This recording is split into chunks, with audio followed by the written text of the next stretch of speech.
ਅਜੂਨੀ ਸੈਭੰ ਗੁਰ ਪ੍ਰਸਾਦ। ਆਵਹੁ ਸਿੱਖ ਸਤ ਗੁਰੂ ਕੇ ਪਿਆਰਿਓ, ਗਾਵਹੁ ਸੱਚੀ ਬਾਣੀ। ਬਾਣੀ ਤਾਂ ਗਾਵਹੁ ਗੁਰੂ ਕੇਰੀ, ਬਾਣੀਆਂ ਸਿਰ ਬਾਣੀ। ਜਿਨ ਕੋ ਨਦਰ ਕਰਮ ਹੋਵੇ, ਹਿਰਦੈ ਤਿਨ੍ਹਾ ਸਮਾਣੀ। ਪੀਵੋ ਅੰਮ੍ਰਿਤ ਸਦਾ ਰਹੋ ਹਰ ਰੰਗ, ਜਪਿਓ ਸਾਰਿੰਗ ਪਾਣੀ। ਕਹਿ ਨਾਨਕ ਸਦਾ ਗਾਵੋ, ਇਹ ਸੱਚੀ ਬਾਣੀ। ਵਾਹਿਗੁਰੂ ਜੀ। ਸੋਰਠ ਮਹੱਲਾ ਪਹਿਲਾ। ਤੂੰ ਪ੍ਰਭ ਦਾਤਾ ਦਾਨ ਮਤ ਪੂਰਾ, ਹਮ ਥਾਰੇ ਭੇਖਾਰੀ ਜੀਓ। ਮੈਂ ਕਿਆ ਮਾਂਗੂ ਕਿਛ ਥਿਰ ਨਾ ਰਹਾਈ, ਹਰ ਦੀਜੈ ਨਾਮ ਪਿਆਰੀ ਜੀਓ। ਘਟ ਘਟ ਰਵ ਰਹਿਆ ਬਨਵਾਰੀ, ਜਲ ਥਲ ਮਹੀਅਲ ਗੁਪਤੋ ਵਰਤੈ। ਗੁਰ ਸ਼ਬਦੀ ਦੇਖ ਨਿਹਾਰੀ ਜੀਓ। ਰਹਾਉ ਮਰਤ ਪੈ ਆਲ ਆਕਾਸ਼ ਦਿਖਾਇਓ, ਗੁਰ ਸਤ ਗੁਰ ਕਿਰਪਾ ਧਾਰੀ ਜੀਓ। ਸੋ ਬ੍ਰਹਮ ਅਜੂਨੀ ਹੈ ਪੀ ਹੋਨੀ, ਘਟ ਭੀਤਰ ਦੇਖ ਮੁਰਾਰੀ ਜੀਓ। ਜਨਮ ਮਰਨ ਕੋ ਇਹ ਜਗ ਬਪੜੋ, ਇਨ ਦੂਜੈ ਭਗਤ ਵਿਸਾਰੀ ਜੀਓ। ਸਤਿਗੁਰ ਮਿਲੈ ਤਾਂ ਗੁਰਮਤਿ ਪਾਈਐ, ਸਾਕਤ ਬਾਜੀ ਹਾਰੀ ਜੀਓ। ਸਤਿਗੁਰ ਬੰਧਨ ਤੋੜ ਨਿਰਾਰੇ, ਬੋਹੜ ਨ ਗਰਭ ਮਝਾਰੀ ਜੀਓ। ਨਾਨਕ ਗਿਆਨ ਰਤਨ ਪਰਗਾਸਿਆ, ਹਰ ਮਨ ਵਸਿਆ ਨਿਰੰਕਾਰੀ ਜੀਓ। ਵਾਹਿਗੁਰੂ ਜੀ ਕਾ ਖਾਲਸਾ, ਵਾਹਿਗੁਰੂ ਜੀ ਕੀ ਫਤਿਹ। ਸਤਿਗੁਰੂ ਸੱਚੇ ਪਾਤਸ਼ਾਹ ਜੀ ਦੀ ਪਾਵਨ ਪਵਿੱਤਰ ਹਜ਼ੂਰੀ ਵਿੱਚ ਜੁੜ ਮਿਲ ਬੈਠੀ ਗੁਰੂ ਪਿਆਰੀ ਸਾਧ ਸੰਗਤ ਜੀ। ਪਹਿਲੇ ਪਾਤਸ਼ਾਹ ਧੰਨ ਧੰਨ ਸ੍ਰੀ ਗੁਰੂ ਨਾਨਕ ਸਾਹਿਬ ਜੀ ਮਹਾਰਾਜ ਜੀ ਦਾ ਬਖਸ਼ਿਸ਼ ਕੀਤਾ ਹੋਇਆ ਅੱਜ ਦਾ ਪਾਵਨ ਹੁਕਮਨਾਮਾ ਸਾਹਿਬ ਗੁਰੂ ਗ੍ਰੰਥ ਸਾਹਿਬ ਜੀ ਦੇ ਅੰਗ ਨੰਬਰ 597 ਦੇ ਉੱਤੇ ਸੁਭਾਏਮਾਨ ਸੋਰਠ ਰਾਗ ਦੇ ਵਿੱਚ ਉਚਾਰਨ ਕੀਤਾ ਹੋਇਆ ਆਪਾਂ ਸਰਵਣ ਕੀਤਾ ਹੈ। ਇਸ ਹੁਕਮਨਾਮਾ ਸਾਹਿਬ ਦੀਆਂ ਰਹਾਉ ਵਾਲੀਆਂ ਪੰਕਤੀਆਂ ਨੇ।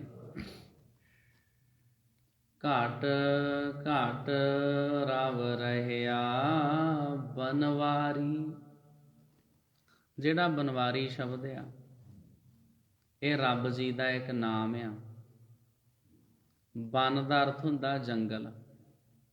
ਇਹ ਜਿੰਨਾ ਸੰਸਾਰ ਆ, ਇਹ ਸਾਰਾ ਇੱਕ ਪ੍ਰਕਾਰ ਦਾ ਜੰਗਲ ਆ। ਆਪਾਂ ਜਿੰਨੇ ਵੀ ਜੀਵ ਆ, ਸਾਰੇ ਅਕਾਲ ਪੁਰਖ ਵਾਹਿਗੁਰੂ ਜੀ ਦੇ ਬੂਟੇ ਆ। ਵਾਹਿਗੁਰੂ ਜੀ ਨੇ ਸਾਨੂੰ ਇੱਥੇ ਉਗਾਇਆ ਹੋਇਆ। ਜਦੋਂ ਵਾਹਿਗੁਰੂ ਜੀ ਦੀ ਇੱਛਾ ਹੁੰਦੀ ਪਰਮਾਤਮਾ ਜੀ ਪੁੱਟ ਦਿੰਦੇ ਨੇ। ਆਪਾਂ ਸਾਰੇ ਰੱਬ ਜੀ ਦੀ ਖੇਤੀ ਆ। ਜੈਸੇ ਕਿਰਸਾਨ ਬੋਵੈ ਕਿਰਸਾਨੀ, ਕਾਚੀ ਪਾਕੀ ਬਾੜ ਪਰਾਨੀ।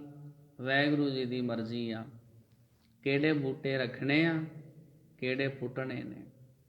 ਆ ਮਾਲੀ, ਕੱਲ੍ਹ ਮਾਲੀ ਜਿਹੜਾ ਭਾਈ ਇੱਥੇ ਉਹ ਪਾਰਕ ਦੀ ਸਫਾਈ ਕਰਦਾ ਸੀ, ਉਹਦੀ ਹੱਥ 'ਚ ਉਹਦੇ 'ਚ ਰੰਬੀ ਸੀ।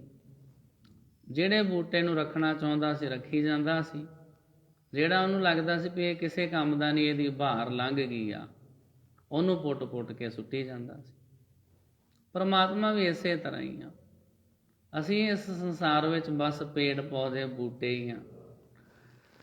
ਵਾਹਿਗੁਰੂ ਜੀ ਜੇ ਰੱਖਣਾ ਚਾਹੁਣ, ਚੱਲਦੀ ਹੋਈ ਰੰਬੀ ਦੇ ਵਿੱਚ ਵੀ ਰੱਖ ਲੈਂਦੇ, ਸਾਡਾ ਬਚਾਅ ਕਰ ਲੈਂਦੇ ਆ। ਪੁੱਟਣਾ ਚਾਹੁਣ ਤੇ ਜੜ੍ਹਾਂ ਤੋਂ ਪੁੱਟ ਦਿੰਦੇ ਆ।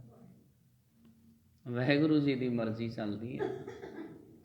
ਤਾਂ ਕਰਕੇ ਕਹਿੰਦੇ ਆ ਬਨਵਾਰੀ, ਬਨ ਦਾ ਮਾਲਕ, ਜੰਗਲ ਦਾ ਮਾਲਕ ਪਰਮਾਤਮਾ ਸਾਡੇ ਸਾਰਿਆਂ ਦਾ। ਉਹ ਵਾਹਿਗੁਰੂ ਜੀ ਵਸਦੇ ਕਿੱਥੇ ਨੇ? ਘਟ ਘਟ ਰਵ ਰਹਿਆ ਬਨਵਾਰੀ। ਸਾਰਿਆਂ ਦੇ ਹਿਰਦੇ ਵਿੱਚ, ਹਰੇਕ ਘਟ ਵਿੱਚ, ਸਾਰਿਆਂ ਦੇ ਹਿਰਦੇ ਵਿੱਚ ਵਾਹਿਗੁਰੂ ਜੀ ਵਸਦੇ ਨੇ। ਤਾਂ ਕਰਕੇ ਭਾਵੇਂ ਕੋਈ ਛੋਟਾ ਹੋਵੇ ਵੱਡਾ ਹੋਵੇ, ਗਰੀਬ ਗੁਰਬਾ ਮੰਗਤਾ ਲੋੜਵੰਦ ਹੋਵੇ, ਕਿਸੇ ਨਾਲ ਵੀ ਭੈੜਾ ਵਿਹਾਰ ਨਾ ਕਰੀਏ,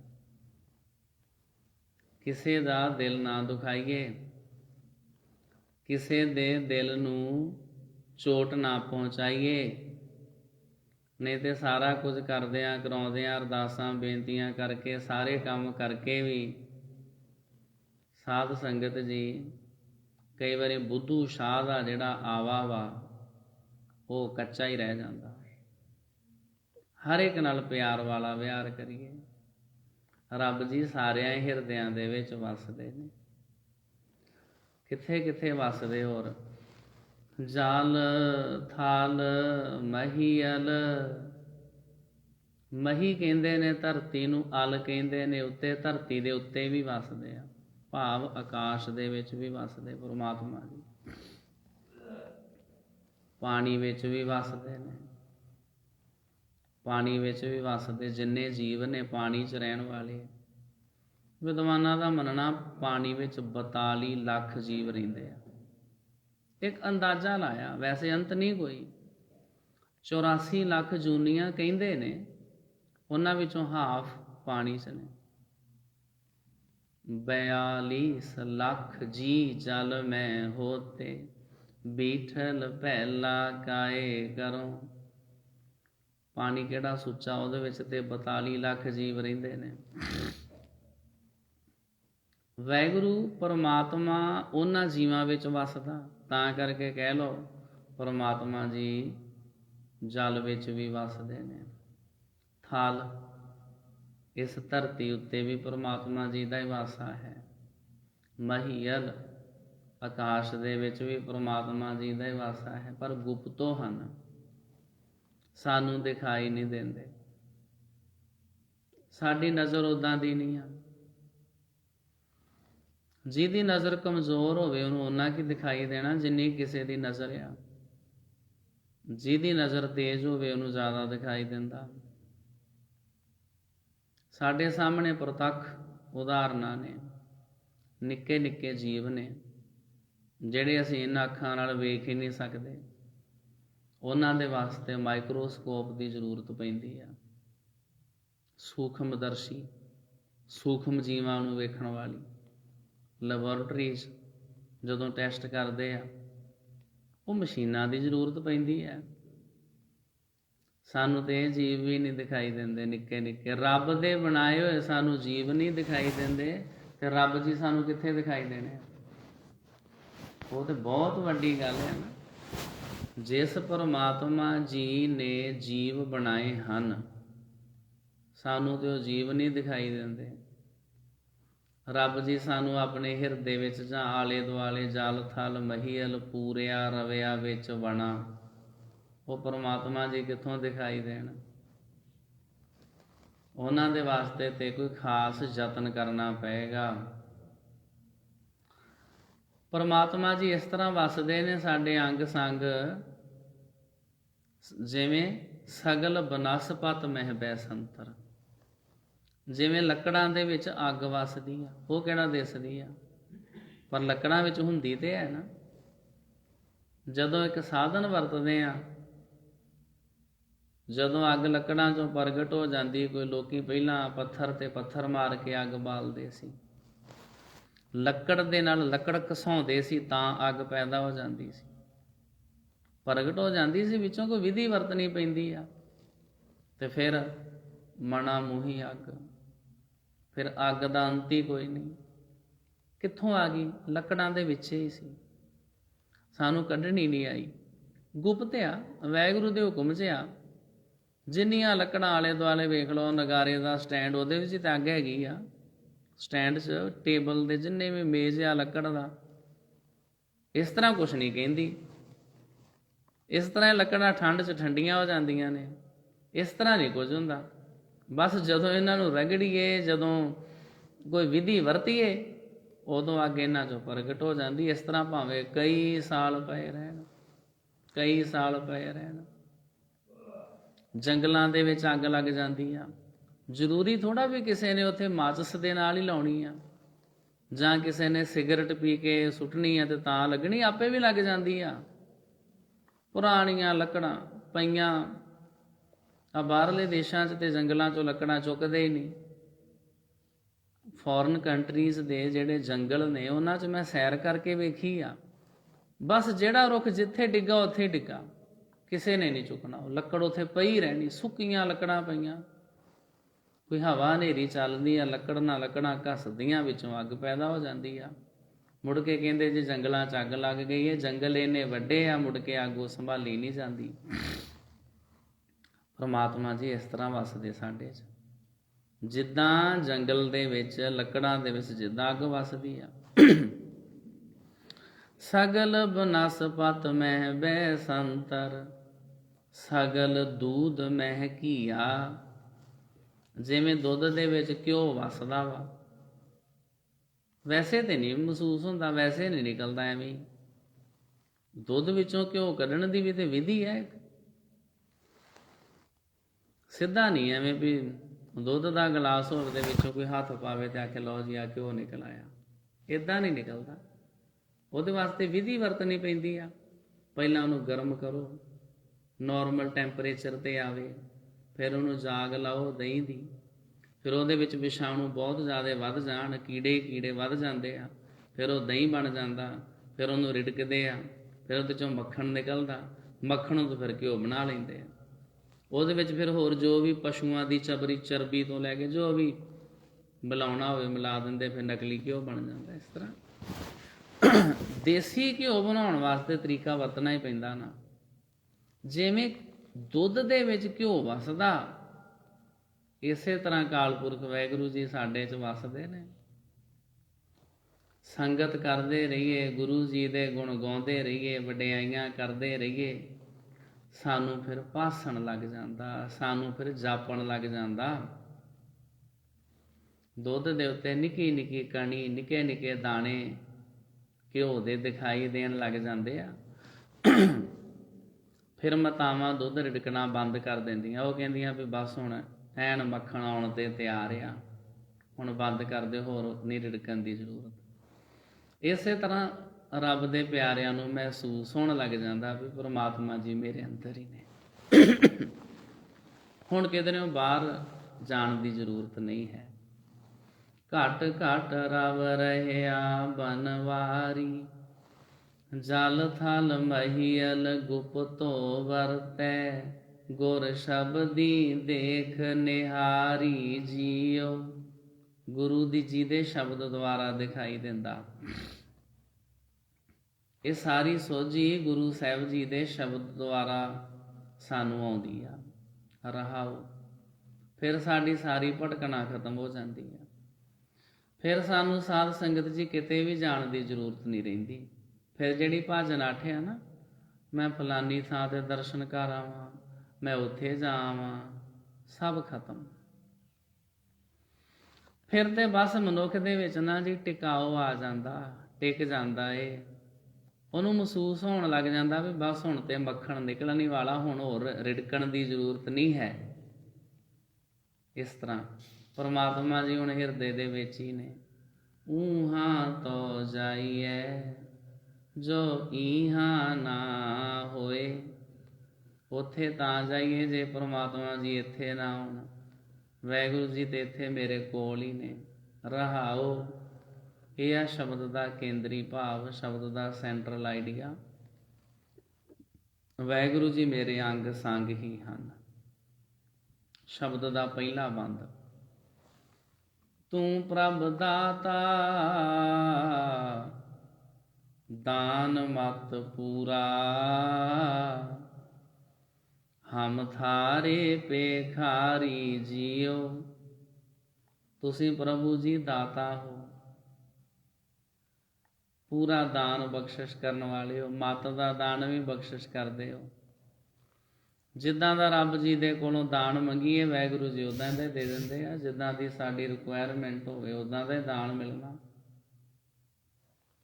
ਤੂੰ ਪ੍ਰਭ ਦਾਤਾ ਦਾਨ ਮਤ ਪੂਰਾ, ਹਮ ਥਾਰੇ ਭੇਖਾਰੀ ਜੀਓ।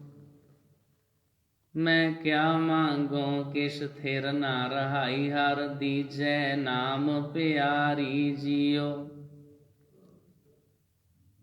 ਜਿੱਦਾਂ ਦੀ ਕਿਸੇ ਨੂੰ ਲੋੜ ਹੋਵੇ ਉਹਨੂੰ ਉੱਦਾਂ ਦੀ ਚੀਜ਼ ਹੀ ਮਿਲਦੀ ਆ। ਅੱਜ ਵੋਟਾਂ ਵਾਲਾ ਦਿਨ ਆ।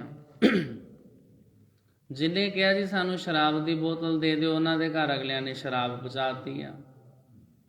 ਜਿਨ੍ਹਾਂ ਨੇ ਕਿਹਾ ਸਾਨੂੰ ਕੋਕਾ ਕੋਲਾ ਚਾਹੀਦਾ, ਉਹਨਾਂ ਦੇ ਘਰ ਕੋਕੇ ਕੋਲੇ ਦੀ ਬੋਤਲ ਪਹੁੰਚਾਤੀ ਆ। ਇਹ ਤੇ ਕਿਸੇ ਨੇ ਮੰਗਿਆ ਹੀ ਨਹੀਂ, ਸਾਨੂੰ ਚੰਗਾ ਪ੍ਰਬੰਧ ਦਿਓ।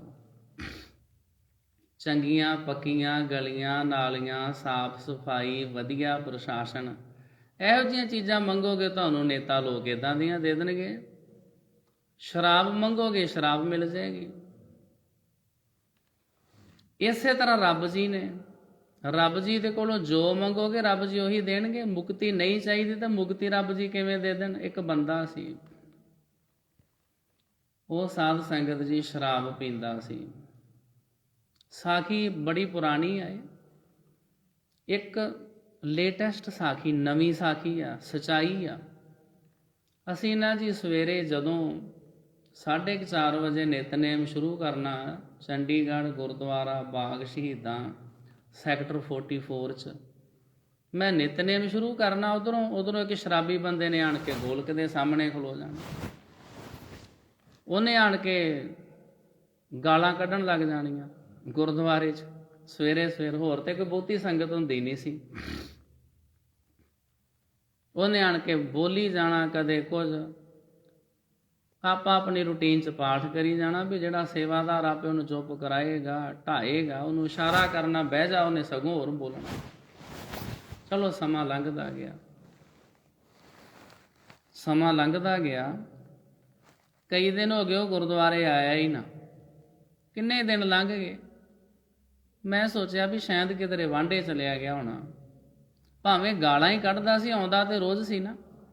ਗੋਲਕ ਦੇ ਕੇ ਆਣ ਕੇ ਖਲੋਂਦਾ ਸੀ। ਮੈਂ ਸੋਚਿਆ ਸ਼ਾਇਦ ਕਿਧਰੇ ਵਾਂਢੇ ਚਲਿਆ ਗਿਆ ਹੋਣਾ, ਆਇਆ ਹੀ ਨਾ। ਲਓ ਜੀ 10 ਦਿਨ ਲੰਘੇ, 15 ਦਿਨ ਲੰਘੇ। ਗੁਰਦੁਆਰੇ ਦੇ ਲਾਗੇ ਉਹਦਾ ਫਲੈਟ ਸੀ। ਉੱਥੇ ਇਕੱਠੇ ਹੀ ਆ ਫਲੈਟ, 4 ਇੱਧਰਲੇ ਪਾਸੇ 4 ਇੱਧਰਲੇ ਪਾਸੇ। ਗੁਆਂਢੀ ਦਾ ਗੁਆਂਢੀ ਨੂੰ ਕੋਈ ਪਤਾ ਨਹੀਂ ਕੀ ਹੋ ਰਿਹਾ। ਇਹੋ ਜਿਹਾ ਸਮਾਂ ਆਇਆ ਪਿਆ ਵਾ, ਕਿਸੇ ਨਾਲ ਕਿਸੇ ਦਾ ਕੋਈ ਮਤਲਬ ਨਹੀਂ। ਬਾਅਦ ਵਿੱਚ ਫਿਰ ਕੀ ਹੋਇਆ, ਫਿਰ ਉਹਦੇ ਆਂਢ ਗੁਆਂਢ ਨਾਲ ਬਦਬੂ ਆਉਣ ਲੱਗ ਪਈ, ਮੁਸ਼ਕ ਆਵੇ। ਫਿਰ ਪੁਲਿਸ ਆਈ। ਫਿਰ ਉਹਦੇ ਘਰ ਦੇ ਫਲੈਟ ਦਾ ਦਰਵਾਜ਼ਾ ਤੋੜਿਆ, ਵੇਖਿਆ ਤੇ ਅੰਦਰ ਉਹਦੀ ਗਲੀ ਸੜੀ ਲਾਸ਼ ਪਈ। ਅੰਦਰੋਂ ਕੁੰਡੀ ਲਾ ਕੇ ਸ਼ਰਾਬ ਤੇ ਆਦਿਕ ਪੀ ਕੇ ਅੰਦਰ ਹੀ ਮਰ ਗਿਆ। ਪਤਾ ਨਹੀਂ ਪਾਣੀ ਦੀ ਘੁੱਟ ਖੁਣੋਂ ਵੀ ਤੜਫ ਤੜਫ ਕੇ ਮਰਿਆ ਹੋਣਾ। ਗੁਰਦੁਆਰਾ ਸਾਹਿਬ ਆਣ ਕੇ ਅਪਸ਼ਬਦ ਬੋਲਦਾ ਸੀ ਗੋਲਕ ਦੇ ਸਾਹਮਣੇ ਖਲੋ ਕੇ। ਜਿੱਦਾਂ ਦਾ ਕੋਈ ਕੰਮ ਕਰਦਾ ਪਰਮਾਤਮਾ ਜੀ ਨੂੰ ਉੱਦਾਂ ਦਾ ਹੀ ਫਲ ਦੇ ਦਿੰਦੇ ਹਨ। ਉਹ ਗੁਰੂ ਘਰ ਵਿੱਚ ਆਣ ਕੇ ਰੌਲਾ ਪਾਉਂਦਾ ਸੀ। ਉਹਦਾ ਰੌਲਾ ਕਿਸੇ ਨੇ ਸੁਣਿਆ ਹੀ ਨਾ। ਰੱਬ ਜੀ ਨੇ ਇਹੋ ਜਿਹੀ ਕੁੰਡੀ ਲਾਈ ਅੰਦਰੋਂ, ਇਹੋ ਜਿਹਾ ਉਹਨੂੰ ਕੈਦ ਕੀਤਾ, ਆਪਣੀ ਕੈਦ 'ਚ ਆਪੇ ਹੀ ਫਸ ਕੇ ਮਰ ਗਿਆ। ਤੇ ਬਾਅਦ 'ਚ ਪੁਲਿਸ ਵਾਲੇ ਨੱਕ ਮੂੰਹ ਬੰਨ੍ਹ ਕੇ ਉਹਦੀ ਬੋਡੀ ਨੂੰ ਲੈ ਕੇ ਗਏ। ਰਹੋ ਵਿਚਾਰ। ਇਹ ਤੇ ਲੇਟੈਸਟ ਸਾਖੀ, ਬੜੀ ਪੁਰਾਣੀ ਸਾਖੀ ਆ। ਬੰਦਾ ਪੀਂਦਾ ਸੀ ਸ਼ਰਾਬ, ਮੰਦਰ ਦੇ ਵਿੱਚ ਰੋਜ਼ ਪੱਥਰ ਮਾਰ ਕੇ ਜਾਂਦਾ ਸੀ ਉਹ, ਨਾਲੇ ਗਾਲਾਂ ਕੱਢ ਕੇ ਜਾਂਦਾ ਸੀ। ਮੈਨੂੰ ਰੱਬ ਨੇ ਦਿੱਤਾ ਹੀ ਕੀ ਆ? ਲੋਕਾਂ ਨੂੰ ਰੁਪਇਆ, ਪੈਸਾ, ਧਨ ਦੌਲਤ, ਜ਼ਮੀਨ, ਸਵਾਬ, ਕੋਠੀਆਂ, ਕਾਰਾਂ, ਸਭ ਕੁਝ ਦਿੱਤਾ, ਹਾਥੀ, ਘੋੜੇ। ਮੈਨੂੰ ਰੱਬ ਜੀ ਨੇ ਦਿੱਤਾ ਹੀ ਕੀ ਆ? ਨਾਲੇ ਉਹਨੇ ਸ਼ਰਾਬ ਪੀਤੀ ਹੋਣੀ, ਨਾਲੇ ਇੱਕ ਪੱਥਰ ਚੁੱਕਣਾ, ਮੰਦਰ ਵੱਲ ਨੂੰ ਮਾਰ ਕੇ ਜਾਣਾ। ਸਮਾਂ ਲੰਘਦਾ ਗਿਆ। ਇੱਕ ਦਿਨ ਮੀਂਹ ਬੜਾ ਆ ਗਿਆ, ਬੜੀ ਬਾਰਿਸ਼ ਹੋਈ। ਜਿਹੜਾ ਪੁਜਾਰੀ ਸੀ ਨਾ ਮੰਦਰ ਦਾ, ਜਿੱਦਾਂ ਅਸੀਂ ਗ੍ਰੰਥੀ ਹਾਂ, ਪੁਜਾਰੀ ਸੀ, ਉਹਨੇ ਸੋਚਿਆ ਵੀ ਇਹਨਾਂ ਦੇ ਗੋਡੇ ਗੋਡੇ ਉੱਥੇ ਮੀਂਹ ਪੈਂਦਾ ਤੇ ਸੰਗਤ ਵੀ ਤੇ ਦੂਰੋਂ ਉੱਠ ਕੇ ਆਉਂਦੀ ਹੈ, ਮੈਂ ਤੇ ਵਿੱਚੋਂ ਹੀ ਉੱਠ ਕੇ ਆਉਣਾ ਹੁੰਦਾ। ਇੰਨੀ ਬਾਰਿਸ਼ ਵਿੱਚ ਕਿਹੜਾ ਸੰਗਤ ਆਈ ਹੋਣੀ ਆ। ਅੱਜ ਅੱਧਾ ਘੰਟਾ ਲੇਟ ਮੰਦਰ ਖੋਲ੍ਹ ਦਾਂਗੇ, ਲੋਕੀ ਵੀ ਘਰੋਂ ਘਰੀ ਬੈਠੇ ਹੋਣੇ ਆ। ਪੁਜਾਰੀ ਨੇ ਵੀ ਸੋਚਿਆ ਵੀ ਅੱਜ ਚਲੋ ਥੋੜ੍ਹੀ ਜਿਹੀ ਢਿੱਲ ਵਰਤ ਲੈਂਦੇ ਆ। ਪੁਜਾਰੀ ਕਰ ਗਿਆ ਢਿੱਲ। ਉਹ ਜਿਹੜਾ ਬੰਦਾ ਸੀ ਨਾ ਸ਼ਰਾਬ ਪੀਣ ਵਾਲਾ, ਉਹਦੇ ਵਾਸਤੇ ਤੇ ਮੀਂਹ ਹਨੇਰੀ ਦਾ ਕੋਈ ਫਰਕ ਨਹੀਂ। ਉਹ ਤੇ ਰੂਟੀਨ 'ਚ ਆਪਣੀ ਸ਼ਰਾਬ ਪੀਤੀ ਆਇਆ, ਪੱਥਰ ਚੁੱਕਿਆ, ਮੰਦਰ ਵੱਲ ਮਾਰਿਆ। ਅੱਗਿਓਂ ਕਹਿੰਦੇ ਜੀ ਸ਼ਿਵ ਜੀ ਪ੍ਰਗਟ ਹੋ ਗਏ, ਸਮਝਾਉਣ ਵਾਸਤੇ ਗੱਲਾਂ। ਉਹ ਪ੍ਰਗਟ ਹੋ ਗਏ। ਸਤਿਗੁਰੂ ਜੀ ਬਾਣੀ ਵਿੱਚ ਸਮਝਾਉਂਦੇ ਵੀ ਇਸ ਤਰ੍ਹਾਂ ਵੈਸੇ ਕਿ ਇੱਦਾਂ ਪ੍ਰਗਟ ਕੋਈ ਨਹੀਂ ਹੁੰਦਾ। ਐਵੇਂ ਲੋਕਾਂ ਨੇ ਝੂਠੀਆਂ ਸਾਖੀਆਂ ਬਣਾਈਆਂ ਵੀ ਧੰਨੇ ਦੇ ਅੱਗੇ ਪੱਥਰ 'ਚੋਂ ਰੱਬ ਪ੍ਰਗਟ ਹੋ ਗਿਆ। ਗੁਰੂ ਗ੍ਰੰਥ ਸਾਹਿਬ ਦੇ ਵਿੱਚ ਲਿਖਿਆ ਵਾ ਇੱਦਾਂ ਨਹੀਂ ਹੋਇਆ ਤੇ ਨਾ ਹੋ ਸਕਦਾ ਵਾ। ਇਹ ਗੁਰੂ ਗ੍ਰੰਥ ਸਾਹਿਬ 'ਚ ਲਿਖਿਆ ਵੀ ਇੱਦਾਂ ਨਹੀਂ ਜੇ ਹੁੰਦਾ। ਐਵੇਂ ਘਰ ਜਾ ਕੇ ਗੁਰੂ ਸਾਹਿਬ ਦੀ ਫੋਟੋ ਦੇ ਅੱਗੇ ਮੱਥੇ ਟੇਕੀ ਜਾਓ, ਅਗਰਬੱਤੀ ਘੁਮਾਈ ਜਾਓ ਵੀ ਇਹ ਗੁਰੂ ਨਾਨਕ ਸਾਹਿਬ ਦੀ ਫੋਟੋ ਆ। ਤੇ ਸ਼ਾਇਦ ਮਹਾਰਾਜ ਨੇ ਫੋਟੋ 'ਚੋਂ ਮੈਨੂੰ ਬੋਲ ਕੇ ਪੁੱਛ ਲੈਣਾ ਵੀ ਦੱਸ ਵੀ ਤੈਨੂੰ ਫਿਰ ਕੀ ਦਈਏ। ਇੱਦਾਂ ਨਹੀਂ ਸੀ ਹੁੰਦਾ। ਮਹਾਰਾਜ ਜੀ ਨੇ ਪੱਥਰਾਂ, ਮੂਰਤੀਆਂ, ਤਸਵੀਰਾਂ ਇਤਿਆਦਿਕ ਇਹਨਾਂ ਦੀ ਪੂਜਾ ਤੋਂ ਮਨ੍ਹਾ ਕੀਤਾ ਵਾ। ਇਹ ਸਾਖੀਆਂ ਹੁੰਦੀਆਂ ਸਮਝਾਉਣ ਵਾਸਤੇ। ਉਹ ਕਹਿੰਦੇ ਵੀ ਮੰਦਰ 'ਚੋਂ ਸ਼ਿਵ ਜੀ ਪ੍ਰਗਟ ਹੋ ਗਏ। ਉਹ ਕਹਿੰਦੇ ਵੀ ਤੂੰ ਬੜਾ ਰੂਟੀਨ ਦਾ ਪੱਕਾ ਬੰਦਾ ਵੀ। ਪੁਜਾਰੀ ਬੇਸ਼ੱਕ ਅੱਜ ਲੇਟ ਹੋ ਗਿਆ ਪਰ ਤੂੰ ਤੇ ਪੱਕਾ ਪੱਥਰ ਮਾਰ ਕੇ ਗਿਆ। ਭਾਵੇਂ ਪੱਥਰ ਹੀ ਮਾਰਦਾ ਤੇ ਰੋਜ਼ ਆ ਨਾ। ਦੱਸ ਤੈਨੂੰ ਕੀ ਦਈਏ। ਉਹਨੇ ਕਿਹਾ ਜੀ ਇੱਦਾਂ ਕਰੋ, ਮੇਰੇ 2 ਸਿਰ ਹੋ ਜਾਣ। ਪਹਿਲਾਂ ਇੱਕੋ ਹੀ ਸਿਰ ਆ, 2 ਸਿਰ ਹੋ ਜਾਣ ਤੇ ਬਾਹਾਂ ਮੇਰੀਆਂ 2 ਨੇ 4 ਹੋ ਜਾਣ, 4 ਲੱਤਾਂ ਹੋ ਜਾਣ। ਉਹਨੇ ਇਹੀ ਮੰਗ ਲਈ। ਉਹ ਕਹਿੰਦੇ ਜੀ ਤਥਾਸਤੂ। ਇਸ ਤਰ੍ਹਾਂ ਹੀ ਹੋ ਗਿਆ। ਮੀਂਹ ਹਟ ਗਿਆ। ਪਿੰਡ ਵੱਲ ਨੂੰ ਤੁਰਿਆ ਜਾਵੇ, 4 ਲੱਤਾਂ, 4 ਬਾਹਾਂ, 2 ਸਿਰ। ਜਦੋਂ ਪਿੰਡ ਵੱਲ ਨੂੰ ਦੌੜਿਆ ਜਾਵੇ, ਕਿਸੇ ਦੀ ਨਜ਼ਰ ਪਈ। ਲੋਕਾਂ ਨੇ ਵੇਖਿਆ ਵੀ ਆਹ ਕੀ ਬਲਾ ਭੱਜੀ ਆਉਂਦੀ ਆ। ਇਹ ਪਿੰਡ ਦਾ ਹੀ ਨਾ ਕਿਧਰੇ ਨੁਕਸਾਨ ਕਰਦੇ, ਕਿਧਰੇ ਨਿਆਣੇ ਸਾਡੇ ਬੱਚੇ ਹੀ ਨਾ ਚੁੱਕ ਕੇ ਲੈ ਜੇ। ਲੋਕਾਂ ਨੇ ਜਿਉਂ ਪੱਥਰ ਮਾਰਨੇ ਸ਼ੁਰੂ ਕਰਤੇ, ਉਸ ਬੰਦੇ ਨੂੰ ਪੱਥਰ ਮਾਰ ਕੇ ਮਾਰਤਾ। ਉਹ ਮੰਦਰ 'ਚ ਪੱਥਰ ਮਾਰਦਾ ਸੀ, ਉਹਦੇ ਇੰਨੇ ਪੱਥਰ ਵੱਜੇ। ਕਹਿੰਦੇ ਸ਼ਿਵ ਜੀ ਪ੍ਰਗਟ ਵੀ ਹੋਏ, ਮੰਗ ਵੀ ਮੰਗੀ, ਮਿਲਿਆ ਵੀ ਕੁਛ ਨਾ, ਪੱਥਰ ਖਾ ਕੇ ਮਰ ਗਿਆ। ਤਾਂ ਕਰਕੇ ਸਾਧ ਸੰਗਤ ਜੀ ਜਦੋਂ ਮੰਗਣਾ ਵਾ ਉਦੋਂ ਸਾਨੂੰ ਬਹੁਤ ਧਿਆਨ ਰੱਖਣਾ ਚਾਹੀਦਾ ਵੀ ਮੰਗੀਏ ਕੀ, ਜਿਹਦੇ ਨਾਲ ਦੁੱਖ ਵੀ ਨਾ ਹੋਵੇ ਤੇ ਸਾਰੇ ਸੁੱਖ ਹੀ ਪ੍ਰਾਪਤ ਹੋ ਜਾਣ। ਇੱਕ ਪੰਡਤ, ਉਹਦਾ ਨਾਮ ਆ ਦੁਰਗਾ ਦਾਸ ਪੰਡਤ। ਉਹਦਾ ਪਿੰਡ ਆ ਮਹੀੜਾ। ਉੱਥੇ ਸ੍ਰੀ ਗੁਰੂ ਅਮਰਦਾਸ ਸਾਹਿਬ ਜੀ ਮਹਾਰਾਜ ਗਏ। ਪੰਡਤ ਜੋਤਿਸ਼ ਦਾ ਜਾਣਕਾਰ ਸੀ, ਇੱਕ ਵਿਦਿਆ ਉਹਦੀ ਆਪਣੀ। ਉਹਨੇ ਗੁਰੂ ਅਮਰਦਾਸ ਜੀ ਮਹਾਰਾਜ ਦੇ ਚਰਨਾਂ ਵਿੱਚ ਪਦਮ ਦਾ ਨਿਸ਼ਾਨ ਵੇਖਿਆ। ਉਹਨੇ ਪੁੱਛਿਆ ਜੀ ਤੁਸੀਂ ਕੋਈ ਮਹਾਰਾਜੇ ਹੋ? ਬਾਬਾ ਅਮਰਦਾਸ ਜੀ ਨੇ ਕਿਹਾ ਨਹੀਂ, ਮੈਂ ਤੇ ਇੱਕ ਆਮ ਕਿਸਾਨ ਆ। ਬਾਸਰ ਕੇ ਗਿੱਲਾਂ ਪਿੰਡ 'ਚ ਮੇਰੀ ਪੈਲੀ ਆ, ਮੈਂ ਤੇ ਖੇਤੀਬਾੜੀ ਕਰਦਾ। ਤੁਸੀਂ ਬਹੁਤ ਜ਼ਿਆਦਾ ਅਮੀਰ ਹੋ? ਨਹੀਂ ਜੀ। ਉਹ ਪੰਡਤ ਕਹਿਣ ਲੱਗਾ ਜੀ ਮੈਨੂੰ ਸਮੁੰਦਰਿਕ ਵਿਦਿਆ, ਜੋਤਿਸ਼ ਵਿਗਿਆਨ ਤੋਂ ਮੈਨੂੰ ਪਤਾ ਚੱਲਦਾ ਵੀ ਤੁਹਾਡੀ ਕਿਸਮਤ ਜਾਗਣ ਵਾਲੀ ਆ, ਤੁਸੀਂ ਕੋਈ ਬਹੁਤ ਪ੍ਰਸਿੱਧ ਹੋਵੋਗੇ, ਜਾਂ ਤੇ ਤੁਸੀਂ ਬਹੁਤ ਵੱਡੇ ਰਾਜੇ ਬਣੋਗੇ, ਜਾਂ ਤੁਸੀਂ ਕੋਈ ਗੁਰੂ ਪੀਰ, ਦੁਨੀਆ ਨੇ ਤੁਹਾਡੇ ਚਰਨਾਂ ਤੇ ਝੁਕਣਾ ਵਾ। ਇਹ ਸਾਰੀਆਂ ਗੱਲਾਂ ਦੱਸ ਕੇ ਕਹਿਣ ਲੱਗਾ ਜੀ ਮੈਨੂੰ ਮੇਰਾ ਫਿਰ ਦਾਨ ਦਿਓ। ਗੁਰੂ ਅਮਰਦਾਸ ਜੀ ਮਹਾਰਾਜ ਕਹਿਣ ਲੱਗੇ ਦੱਸ ਕੀ ਦੇਈਏ। ਉਹ ਕਹਿਣ ਲੱਗਾ ਜੀ ਨਹੀਂ, ਜਦੋਂ ਤੁਸੀਂ ਫਿਰ ਪ੍ਰਸਿੱਧ ਹੋਵੋਗੇ ਨਾ, ਮੈਂ ਉਦੋਂ ਤੁਹਾਡੇ ਕੋਲੋਂ ਮੰਗ ਲਾਂਗਾ। ਉਹ ਜੋ ਵੀ ਸਾਰੀ ਸਾਖੀ ਆਪ ਸੰਗਤਾਂ ਜਾਣਕਾਰ ਹੋ, ਸ਼੍ਰੀ ਗੁਰੂ ਅੰਗਦ ਸਾਹਿਬ ਜੀ ਮਹਾਰਾਜ ਨੇ ਰਿਸ਼ਤੇ ਵਿੱਚ ਲੱਗਦੇ ਆਪਣੇ ਕੁੜਮ ਬਾਬਾ ਅਮਰਦਾਸ ਜੀ ਨੂੰ ਗੁਰਤਾ ਗੱਦੀ ਬਖਸ਼ਿਸ਼ ਕਰ ਦਿੱਤੀ। ਉਹ ਤੀਸਰੇ ਗੁਰੂ ਬਣ ਗਏ। ਸਾਧ ਸੰਗਤ ਜੀ 60 ਸਾਲ ਦੀ ਉਮਰ ਤੋਂ ਵੀ ਵੱਡੇ ਉਹ ਗੁਰੂ ਬਣ ਗਏ, ਸੇਵਾ ਕਰਦੇ ਰਹੇ। 95 ਸਾਲ ਦੀ ਉਮਰ ਤੱਕ ਗੁਰੂ ਰਹੇ ਸ਼੍ਰੀ ਗੁਰੂ ਅਮਰਦਾਸ ਸਾਹਿਬ ਜੀ ਮਹਾਰਾਜ। ਇੱਕ ਵਾਰੀ ਉਹ ਤੀਰਥਾਂ ਤੇ ਗਏ ਵੀ ਜਿਹੜੇ ਲੋਕੀ ਤੀਰਥਾਂ ਦਾ ਇਸ਼ਨਾਨ ਇਤਿਆਦਿ ਕਰਨ ਜਾਂਦੇ ਉਹਨਾਂ ਨੂੰ ਜਾ ਕੇ ਸਮਝਾਈਏ ਇਸ ਤਰ੍ਹਾਂ ਕੁਝ ਨਹੀਂ ਜੇ ਹੋਣਾ, ਨੇਕ ਇਨਸਾਨ ਬਣੋ। ਪਾਪ ਵਿਕਾਰ ਕਰ ਕਰਕੇ ਦਾਨ ਪੁੰਨ ਕਰਕੇ ਤੀਰਥਾਂ ਦਾ ਇਸ਼ਨਾਨ ਕਰ ਦਿੰਦੇ ਹੋ, ਇੱਦਾਂ ਤੁਹਾਡੇ ਪਾਪ ਨਹੀਂ ਬਖਸ਼ੇ ਜਾਣੇ, ਚੰਗੇ ਬੰਦੇ ਬਣੋ। ਪ੍ਰਚਾਰ ਕਰਨ ਲਈ ਲੋਕਾਂ ਨੂੰ ਸਮਝਾਉਣ ਵਾਸਤੇ ਤੀਰਥਾਂ ਨੂੰ ਗਏ। ਰਾਹ ਦੇ ਵਿੱਚ ਮਹੇੜੇ ਪਿੰਡ 'ਚ ਪਹੁੰਚੇ। ਉਸ ਪੰਡਤ ਨੂੰ ਪਤਾ ਚੱਲਿਆ ਵੀ ਕੋਈ ਗੁਰੂ ਸਾਹਿਬ ਆਏ ਆ। ਲੋਕਾਂ ਨੇ ਦੱਸਿਆ ਜੀ ਗੁਰੂ ਅਮਰਦਾਸ ਸਾਹਿਬ ਜੀ ਮਹਾਰਾਜ ਨੇ ਦਰਸ਼ਨ ਦਿਦਾਰੇ ਕੀਤੇ। ਸਾਹਮਣੇ ਹੱਥ ਜੋੜ ਕੇ ਖੜਾ ਹੋਇਆ ਜੀ ਤੁਸੀਂ ਕਹਿੰਦੇ ਸੀ ਮਹਾਰਾਜ ਸੱਚੇ ਪਾਤਸ਼ਾਹ, ਮੈਂ ਬੇਨਤੀ ਕੀਤੀ ਸੀ ਜਦੋਂ ਪ੍ਰਸਿੱਧ ਹੋਵੋਗੇ ਮੈਂ ਤੁਹਾਡੇ ਕੋਲੋਂ ਉਦੋਂ ਕੁਝ ਮੰਗ ਲਾਂਗਾ। ਸੱਚੇ ਪਾਤਸ਼ਾਹ ਜੀ ਹੁਣ ਮੇਰੀ ਝੋਲੀ 'ਚ ਦਾਨ ਪਾਓ। ਗੁਰੂ ਅਮਰਦਾਸ ਜੀ ਮਹਾਰਾਜ ਨੇ ਬਚਨ ਕੀਤਾ, ਪੰਡਤ ਜੀ ਮੰਗੋ। ਚੰਗਾ ਸੋਹਣਾ ਘਰ ਪਰਿਵਾਰ, ਸੁੰਦਰ ਇਸਤਰੀ, ਧੀਆਂ ਪੁੱਤਰ, ਰੁਪਇਆ ਪੈਸਾ, ਧਨ ਦੌਲਤ, ਹਾਥੀ ਘੋੜੇ, ਜਿੰਨੇ ਵੀ ਦੁਨੀਆ ਦੇ ਸੁੱਖ ਨੇ ਸਾਰੇ ਦੇ ਦਈਏ। ਦੂਸਰਾ, ਜੇ ਇਹ ਨਹੀਂ ਚਾਹੀਦੇ ਲੋਕ ਪਰਲੋਕ ਦੇ ਸੁੱਖ, ਪਰਮਾਤਮਾ 'ਚ ਇਕਮਿਕਤਾ, ਆਤਮਿਕ ਸ਼ਾਂਤੀ, ਮਨ ਦੀ ਸੰਤੁਸ਼ਟੀ, ਸਬਰ ਸੰਤੋਖ, ਵਿਕਾਰਾਂ ਤੋਂ ਖਲਾਸੀ, ਇਹ ਸਾਰਾ ਕੁਝ ਬਖਸ਼ਿਸ਼ ਕਰ ਦਈਏ। ਇਹਨਾਂ 'ਚੋਂ ਇੱਕ ਚੀਜ਼ ਮੰਗ ਲਓ। ਦੱਸੋ ਲੋਕ ਦੇ ਸੁੱਖ ਬਖਸ਼ੀਏ ਕਿ ਪਰਲੋਕ ਦੇ? ਪੰਡਤ ਕਹਿਣ ਲੱਗਾ ਮਹਾਰਾਜ ਸੱਚੇ ਪਾਤਸ਼ਾਹ ਜੀ ਲੋਕ ਦੇ ਸੁੱਖ ਵੀ ਬੜੇ ਜ਼ਰੂਰੀ ਨੇ। ਘਰ ਕੀ ਗੀਹਨ ਚੰਗੀ, ਭਗਤ ਧਨਾ ਜੀ ਜਨ ਧਨਾ ਲੈਵੇ ਮੰਗੀ। ਘਰ ਵਾਲੀ ਦਾ ਸੁਭਾਅ ਵੀ ਚੰਗਾ ਹੋਣਾ ਚਾਹੀਦਾ, ਉਹ ਵੀ ਚੰਗੇ ਸੁਭਾਅ ਵਾਲੀ ਹੋਣੀ ਚਾਹੀਦੀ, ਇਹ ਵੀ ਜ਼ਰੂਰੀ ਆ। ਧੀਆਂ ਪੁੱਤਰ ਵੀ ਆਗਿਆਕਾਰੀ ਹੋਣ, ਰੁਪਏ ਪੈਸੇ ਦੀ ਵੀ ਕਮੀ ਨਾ ਹੋਵੇ। ਜੇ ਰੁਪਈਏ ਪੈਸੇ ਨਾ ਹੋਏ, ਘਰ ਦੇ ਵਿੱਚ ਪ੍ਰਾਹੁਣੇ ਆ ਗਏ, ਉਹਨਾਂ ਨੂੰ ਖਵਾਉਣਾ ਕਿੱਥੋਂ ਆ? ਜਾਂ ਕੇ ਗ੍ਰਹਿ ਸ਼ੋਭਾ ਰੇ ਨਾਹੇ, ਆਵਤ ਪਹੀਆ ਖੂਦੇ ਜਾਹੀ। ਫਿਰ ਪ੍ਰਾਹੁਣੇ ਭੁੱਖੇ ਚਲੇ ਜਾਣਗੇ।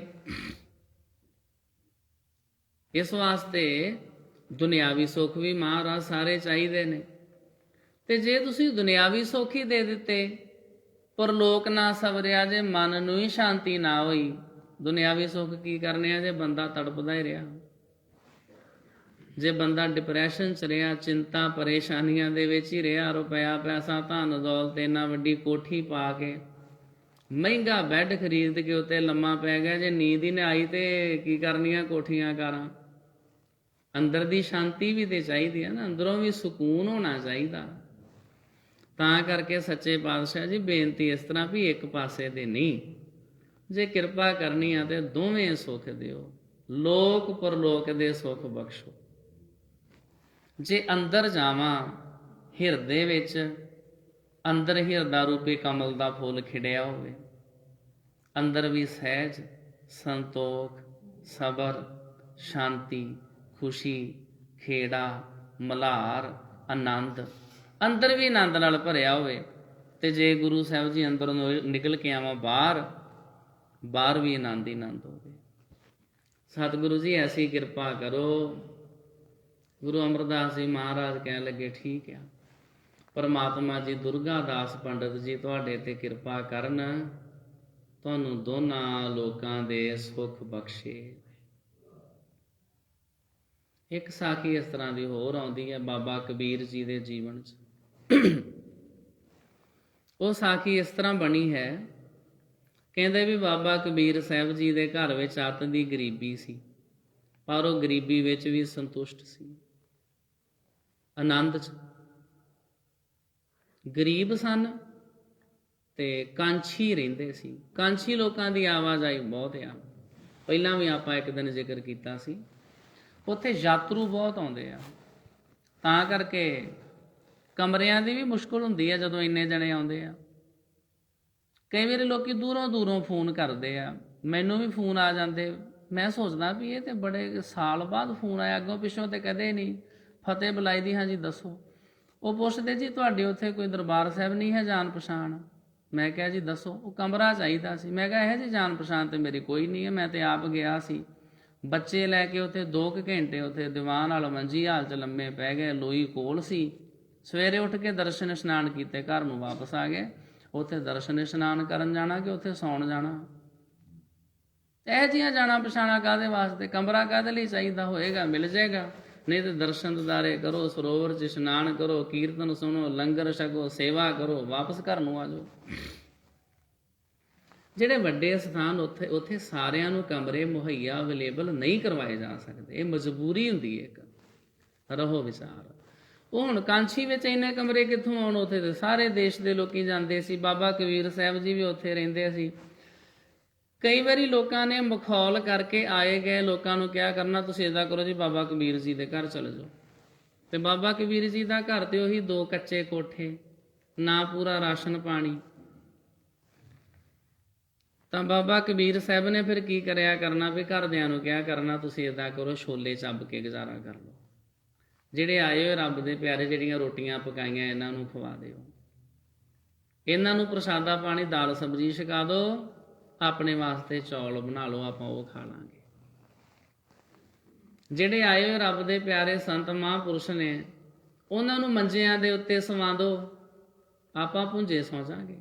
ਉਹਨਾਂ ਦਾ ਇਹੋ ਜਿਹਾ ਸੁਭਾਅ ਸੀ, ਉਹਨਾਂ ਦਾ ਸੁਭਾਅ ਇਹੋ ਜਿਹਾ ਸੀ, ਅੱਜ ਵਾਂਗੂ ਨਹੀਂ ਸੀ। ਇੱਥੇ ਗੁਰੂ ਦੀ ਕਿਰਪਾ ਵਾ, ਤੁਹਾਡੇ ਅੰਦਰ ਗੁਰੂ ਦੇ ਗ੍ਰੰਥੀ ਪਾਠੀ ਸਿੰਘ ਬਾਣੀ ਪੜ੍ਹਨ ਵਾਲਿਆਂ ਦਾ ਸਤਿਕਾਰ ਕਰਦੇ ਹੋ। ਨਹੀਂ ਤਾਂ ਮੈਂ ਇਹੋ ਜਿਹਾ ਸ਼ਹਿਰ ਵੇਖੇ, ਉਹ ਲੋਕੀ ਅਖੰਡ ਪਾਠ ਸਾਹਿਬ ਆਰੰਭ ਕਰਾਉਣ ਤੋਂ ਪਹਿਲਾਂ ਸਪਸ਼ਟ ਕਹਿ ਦਿੰਦੇ, ਭਾਈ ਸਾਹਿਬ ਇੱਦਾਂ ਗੱਲ ਵੀ ਅਖੰਡ ਪਾਠ ਸਾਹਿਬ ਕਰਾਉਣਾ, ਪਰ ਪਾਠੀ ਸਿੰਘਾਂ ਨੂੰ ਅਸੀਂ ਆਪਣੇ ਘਰ ਨਹੀਂ ਸਵਾ ਸਕਦੇ। ਉਹ ਗੁਰਦੁਆਰੇ ਹੋਣ, ਭਾਵੇਂ ਗੁਰਦੁਆਰਾ ਦੂਰ ਹੋਵੇ, ਉਹ ਵਿਚਾਰੇ ਬਜ਼ੁਰਗ ਪਾਠੀ ਰਾਤ ਨੂੰ ਸਾਈਕਲ ਚਲਾਉਂਦੇ ਫਿਰਦੇ ਆ। ਇੱਕ ਹੈਰਾਨੀ ਦੀ ਗੱਲ, ਇੱਕ ਬੰਦੇ ਨੇ ਇੱਥੋਂ ਤੱਕ ਕਿਹਾ, ਕਹਿੰਦਾ ਜੀ ਅਖੰਡ ਪਾਠ ਸਾਹਿਬ ਕਰਾਉਣਾ ਹੈ, ਪਰ ਪਾਠੀ ਸਿੰਘਾਂ ਨੂੰ ਘਰੇ ਰੋਟੀ ਨਹੀਂ ਖਵਾ ਸਕਦੇ, ਉਹਦੇ ਪੈਸੇ ਐਕਸਟਰਾ ਦੇ ਦਾਂਗੇ, ਜਿਹੜੀ ਰੋਟੀ ਆ ਉਹ ਢਾਬੇ ਤੋਂ ਖਾ ਲੈਣਾ। ਮੈਂ ਕਿਹਾ ਵੀ ਅਖੰਡ ਪਾਠ ਸਾਹਿਬ ਹੀ ਨਾ ਕਰਾਓ, ਤੁਹਾਡੀ ਵੇਲਣੇ 'ਚ ਬਾਂਹ ਆਈ ਆ ਵੀ ਘਰੇ ਹੀ ਕਰਾਉਣਾ, ਗੁਰਦੁਆਰਾ ਸਾਹਿਬ ਹੀ ਕਰਾ ਲਓ। ਰੋਟੀ ਇਹ ਸੱਚਾਈ ਜੇ, ਰੋਟੀ ਢਾਬੇ ਤੋਂ ਖਾ ਲੈਣ, ਸੌਂ ਗੁਰਦੁਆਰੇ ਜਾਣ, ਅਖੰਡ ਪਾਠ ਸਾਹਿਬ ਘਰ ਕਰਦੇ ਨੇ। ਇੱਦਾਂ ਦਾ ਸਮਾਂ ਆ ਗਿਆ ਵੱਡੇ ਵੱਡੇ ਸ਼ਹਿਰਾਂ 'ਚ। ਬਾਬਾ ਕਬੀਰ ਸਾਹਿਬ ਦੇ ਘਰ ਉਹਦੇ ਗਰੀਬ ਸੀ, ਜਦੋਂ ਕੋਈ ਰੱਬ ਦੇ ਪਿਆਰੇ ਆਉਂਦੇ ਸੀ, ਉਹਨਾਂ ਨੂੰ ਮੰਜੇ ਤੇ ਸਵਾ ਦਿੰਦੇ ਸੀ, ਆਪ ਧਰਤੀ ਤੇ ਸੌ ਜਾਂਦੇ ਸੀ। ਉਹਨਾਂ ਨੂੰ ਦਾਲ ਸਬਜ਼ੀ ਰੋਟੀ ਖਵਾ ਦਿੰਦੇ ਸੀ, ਆਪ ਚਾਵਲ ਉਬਾਲ ਕੇ ਖਾ ਲੈਂਦੇ ਸੀ। ਇਸ ਗੱਲ ਦੇ ਉੱਤੇ ਉਹਨਾਂ ਦੇ ਘਰ ਪਰਿਵਾਰ ਵਾਲੇ ਵੀ ਗੁੱਸੇ ਹੁੰਦੇ ਸੀ ਵੀ ਜਦੋਂ ਤੁਹਾਡੀ ਸਮਰੱਥਾ ਹੀ ਨਹੀਂ ਆ ਤੇ ਜਵਾਬ ਦੇ ਦਿਆ ਕਰੋ। ਬਾਬਾ ਕਬੀਰ ਸਾਹਿਬ ਜੀ ਕਹਿੰਦੇ ਨਹੀਂ, ਜਿਹੜਾ ਅਤਿਥੀ ਆਵੇ ਨਾ ਉਹਨੂੰ ਜਵਾਬ ਨਹੀਂ ਦੇ ਸਕਦੇ। ਅਤਿਥੀ ਦਾ ਅਰਥ ਹੁੰਦਾ ਵਾ ਬਿਨਾਂ ਤਿੱਥ ਤੋਂ, ਇਹਦਾ ਮਤਲਬ ਹੁੰਦਾ ਬਿਨਾਂ ਡੇਟ ਤੋਂ, ਜਿਹਦੀ ਤਰੀਕ ਦਾ ਪਤਾ ਹੀ ਨਾ ਹੋਵੇ ਵੀ ਇਹ ਵੀ ਆ ਸਕਦਾ ਵਾ, ਉਹ ਅਚਾਨਕ ਆ ਜੇ। ਉੱਥੇ ਮੈਂ ਪਰਖ ਹੁੰਦੀ ਵੀ ਅਸੀਂ ਉਹਦੀ ਕਿਵੇਂ ਸੇਵਾ ਕਰਦੇ ਹਾਂ। ਇੱਕ ਤੇ ਹੁੰਦਾ ਨਾ ਪਹਿਲਾਂ ਫੋਨ ਕਰਕੇ ਆਉਣਾ, ਇੱਕ ਹੁੰਦਾ ਅਚਾਨਕ ਹੀ ਕੋਈ ਆ ਜਾਵੇ, ਉਹਦੀ ਸੇਵਾ ਦੀ ਬੜੀ ਮਹਾਨਤਾ। ਤੇ ਬਾਬਾ ਕਬੀਰ ਸਾਹਿਬ ਜੀ ਦੇ ਕੋਲ ਕਹਿੰਦੇ ਮਾਇਆ ਆਇਆ ਕਰੇ, ਜਿਵੇਂ ਸਾਖੀ ਬਣੀ ਹੈ ਸਾਨੂੰ ਸਮਝਾਉਣ ਵਾਸਤੇ, ਹਾਰ ਸ਼ਿੰਗਾਰ ਕਰਕੇ। ਇੱਕ ਦਿਨ ਮਾਤਾ ਲੋਈ ਜੀ ਬਾਬਾ ਕਬੀਰ ਸਾਹਿਬ ਜੀ ਦੀ ਘਰ ਵਾਲੀ, ਉਹਨਾਂ ਨੇ ਵੇਖਿਆ, ਉਹ ਕਹਿਣ ਲੱਗੇ ਵੀ ਇਹ ਜਿਹੜੀ ਔਰਤ ਹਾਰ ਸ਼ਿੰਗਾਰ ਕਰਕੇ ਬਾਬਾ ਕਬੀਰ ਜੀ ਤੁਹਾਡੇ ਕੋਲ ਰੋਜ਼ ਹੀ ਆਉਂਦੀ, ਇਹ ਕੌਣ ਆ? ਬਾਬਾ ਕਬੀਰ ਸਾਹਿਬ ਨੇ ਸਮਝਾਇਆ ਇਹ ਮਾਇਆ ਵਾ। ਇਹ ਕਹਿੰਦੇ ਮੈਨੂੰ ਅੰਗੀਕਾਰ ਕਰੋ। ਤੇ ਮਾਤਾ ਲੋਈ ਜੀ ਨੇ ਕਿਹਾ ਵੀ ਅੰਗੀਕਾਰ ਕਰ ਲਓ, ਮਾਇਆ ਆਉਂਦੀ ਆ ਤੇ ਲੋਕੀ ਤੇ ਮਾਇਆ ਨੂੰ ਤਰਸਦੇ ਫਿਰਦੇ ਆ, ਤੇ ਤੁਸੀਂ ਮਾਇਆ ਲੈ ਲਓ ਫਿਰ। ਬਾਬਾ ਕਬੀਰ ਸਾਹਿਬ ਨੇ ਕਿਹਾ ਮਾਇਆ ਇਕੱਲੀ ਨਹੀਂ ਆਉਂਦੀ, ਇਹਦੇ ਨਾਲ ਚਿੰਤਾਵਾਂ, ਪਰੇਸ਼ਾਨੀਆਂ, ਦੁੱਖ ਤਕਲੀਫਾਂ, ਲੜਾਈਆਂ, ਝਗੜੇ, ਕਈ ਕੁਝ ਆ ਜਾਂਦਾ। ਤਾਂ ਕਰਕੇ ਇਹਨੂੰ ਅੰਗੀਕਾਰ ਨਹੀਂ ਕਰਨਾ। ਇਹ ਮੁਸੀਬਤਾਂ ਖੜੀਆਂ ਕਰ ਦਿੰਦੀ ਆ। ਗੁਰੂ ਅਮਰਦਾਸ ਸਾਹਿਬ ਜੀ ਮਹਾਰਾਜ, ਸ੍ਰੀ ਗੁਰੂ ਰਾਮਦਾਸ ਜੀ ਮਹਾਰਾਜ, ਲਾਹੌਰ ਦੇ ਵਿੱਚ ਕਾਲ ਪੈ ਗਿਆ, ਬੜੇ ਲੋਕੀ ਮਰਨ ਲੱਗੇ ਲਾਹੌਰ ਵਿੱਚ, ਇੰਨੇ ਜ਼ਿਆਦਾ ਲੋਕੀ ਮਰੇ, ਸਾਰੇ ਪਾਸੇ ਡੈੱਡ ਬੋਡੀਜ਼ ਖਿਲਰੀਆਂ ਹੋਈਆਂ। ਗੁਰੂ ਰਾਮਦਾਸ ਜੀ ਮਹਾਰਾਜ ਉੱਥੇ ਗਏ, ਮਰੇ ਲੋਕਾਂ ਦੇ ਉਹ ਸਰੀਰ ਸੰਭਾਲੇ, ਇੰਨੇ ਜ਼ਿਆਦਾ ਸਰੀਰ ਗਲੇ ਸੜੇ ਸੀ ਵੀ ਜੇ ਲਾਸ਼ ਚੁੱਕਣ ਲੱਗਦੇ ਸੀ ਹੱਥ ਵਿੱਚੇ ਖੁੱਭ ਜਾਂਦਾ ਸੀ। ਬੜੀ ਸੇਵਾ ਕੀਤੀ। ਅਕਬਰ ਬਾਦਸ਼ਾਹ ਵੇਖ ਕੇ ਬੜਾ ਪ੍ਰਸੰਨ ਹੋਇਆ।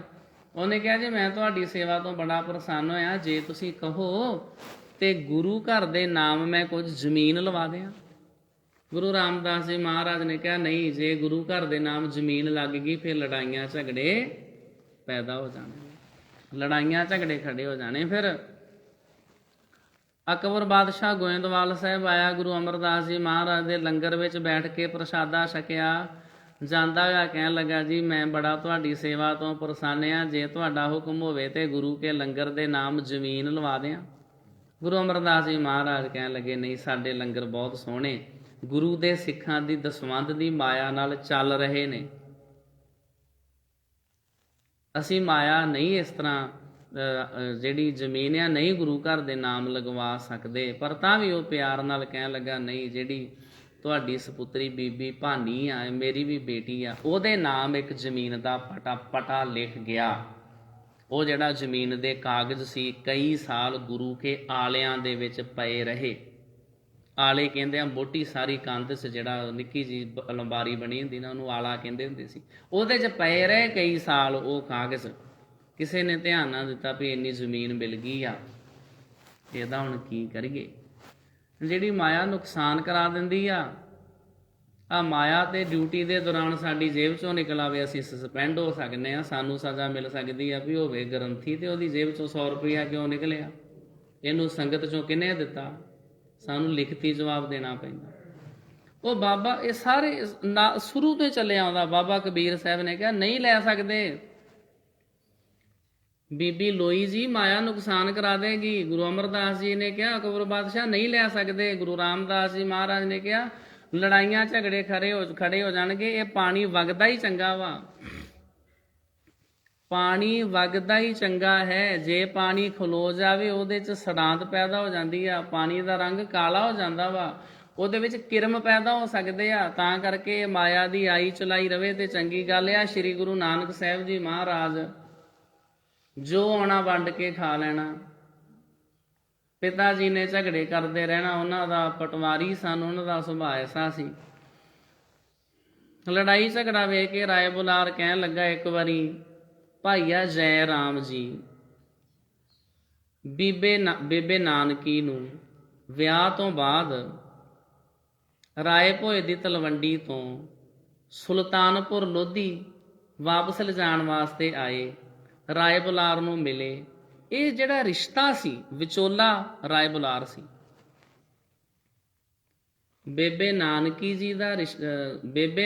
ਜੀ ਦਾ ਰਿਸ਼ਤਾ ਭਾਈਆ ਜੈ ਰਾਮ ਜੀ ਦੇ ਨਾਲ ਸੁਲਤਾਨਪੁਰ ਲੋਧੀ ਸਾਧ ਸੰਗਤ ਜੀ ਰਾਏ ਬੁਲਾਰ ਨੇ ਕਰਵਾਇਆ ਸੀ। ਤਾਂ ਕਰਕੇ ਵਿਚੋਲਿਆਂ ਨੂੰ ਮਿਲਣਾ ਹੀ ਸੀ ਵੀ ਤੁਹਾਡਾ ਧੰਨਵਾਦ ਆ, ਤੁਸੀਂ ਮੇਰਾ ਵਿਆਹ ਕਰਵਾਇਆ। ਉਹਨਾਂ ਜੀ ਫਿਰ ਭਾਈਆ ਜੈ ਰਾਮ ਜੀ ਰਾਏ ਬੁਲਾਰ ਨੂੰ ਮਿਲਣ ਵਾਸਤੇ ਗਏ। ਰਾਏ ਬੁਲਾਰ ਨੇ ਕਿਹਾ ਵੀ ਮੈਂ ਜੈ ਰਾਮ ਜੀ ਤੁਹਾਨੂੰ ਇੱਕ ਬੇਨਤੀ ਕਰਨੀ, ਤੁਸੀਂ ਇੱਦਾਂ ਕਰੋ, ਇਹ ਪਿਓ ਪੁੱਤਰ ਆਪਸ ਵਿੱਚ ਲੜਦੇ ਝਗੜਦੇ ਰਹਿੰਦੇ ਨੇ, ਤੁਸੀਂ ਇੱਦਾਂ ਕਰੋ ਨਾਨਕ ਦੇਵ ਜੀ ਨੂੰ ਆਪਣੇ ਕੋਲ ਲੈ ਜਾਓ, ਉੱਥੇ ਕਿਸੇ ਕੰਮ ਤੇ ਲਵਾ ਦਿਓ। ਗੁਰੂ ਨਾਨਕ ਸਾਹਿਬ ਜੀ ਨੂੰ ਸੁਲਤਾਨਪੁਰ ਲੋਧੀ ਲੈ ਗਏ, ਉੱਥੇ ਨਵਾਬ ਦੌਲਤ ਖਾਨ ਦੇ ਕੋਲ ਮੋਦੀ ਖਾਨੇ 'ਚ ਲਵਾ ਦਿੱਤਾ। ਆਲੇ ਦੁਆਲੇ ਬੜੀ ਸ਼ੋਭਾ, ਬੜਾ ਅਨਾਜ ਮਿਲਿਆ ਕਰੇ। ਉਦੋਂ ਨਾ ਤਨਖਾਹ ਦੇ ਰੂਪ 'ਚ ਅਨਾਜ ਮਿਲਦਾ ਹੁੰਦਾ ਸੀ, ਬੜਾ ਅਨਾਜ ਮਿਲਿਆ ਕਰੇ, ਬੜੀਆਂ ਲਹਿਰਾਂ ਬਹਿਰਾਂ, ਸਾਰੇ ਪਾਸੇ ਸ਼ੋਭਾ, ਮੰਗਤੇ ਵੀ ਆਇਆ ਕਰਨੇ, ਗੁਰੂ ਸਾਹਿਬ ਨੇ ਉਹਨਾਂ ਦੀ ਵੀ ਝੋਲੀ ਭਰ ਦਿਆ ਕਰਨੀ। ਰਾਏ ਭੋਏ ਦੀ ਤਲਵੰਡੀ ਤੋਂ ਲੋੜਵੰਦ ਗਰੀਬ ਗੁਰਬੇ ਮੰਗਤੇ ਜਾਣ ਲੱਗ ਪਏ। ਕਿਸੇ ਨੇ ਕਹਿਣਾ ਜੀ ਘਰ ਦਾ ਸੌਦਾ ਚਾਹੀਦਾ, ਮਹਾਰਾਜ ਨੇ ਉਹਨੂੰ ਸੌਦਾ ਦੇ ਦੇਣਾ। ਕਿਸੇ ਨੇ ਕਹਿਣਾ ਲੀੜੇ ਕੱਪੜੇ ਚਾਹੀਦੇ, ਉਹਨੂੰ ਉਹ ਦੇ ਦੇਣੇ। ਉਹਨਾਂ ਨੇ ਆਣ ਕੇ ਰਾਏ ਭੋਏ ਦੀ ਤਲਵੰਡੀ ਵਿੱਚ ਸ਼ੋਭਾ ਕਰਿਆ ਕਰਨੀ। ਤੇ ਬਾਬਾ ਕਲਿਆਣ ਦਾਸ ਜੀ ਦਾ ਬੜਾ ਦਿਲ ਖੁਸ਼ ਹੋਇਆ ਕਰਨਾ ਵੀ ਹੁਣ ਠੀਕ ਆ, ਮੇਰਾ ਪੁੱਤਰ ਹੁਣ ਸੈਟਲ ਹੋ ਗਿਆ, ਹੁਣ ਕੰਮ ਤੇ ਲੱਗ ਗਿਆ। ਇੱਕ ਦਿਨ ਵਿਚਾਰ ਕੀਤੀ ਵੀ ਆਪਣੇ ਬੱਚੇ ਨੂੰ ਮਿਲ ਕੇ ਆਈਏ ਵੀ ਕਿੰਨੀ ਕੁ ਕਮਾਈ ਹੁੰਦੀ ਹੈ। ਚਲੇ ਗਏ, ਜਾ ਕੇ ਬੇਬੇ ਨਾਨਕੀ ਆਪਣੀ ਧੀ ਦੇ ਘਰ ਵਿੱਚ ਬੈਠੇ ਆ। ਉਹ ਮੋਦੀਖਾਨੇ 'ਚ ਸੁਨੇਹਾ ਘੱਲਿਆ ਵੀ ਪਿਤਾ ਸਾਹਿਬ ਆਏ ਆ। ਗੁਰੂ ਨਾਨਕ ਸਾਹਿਬ ਜੀ ਆਏ, ਆਣ ਕੇ ਪਿਤਾ ਜੀ ਨੂੰ ਨਮਸਕਾਰ ਕੀਤੀ।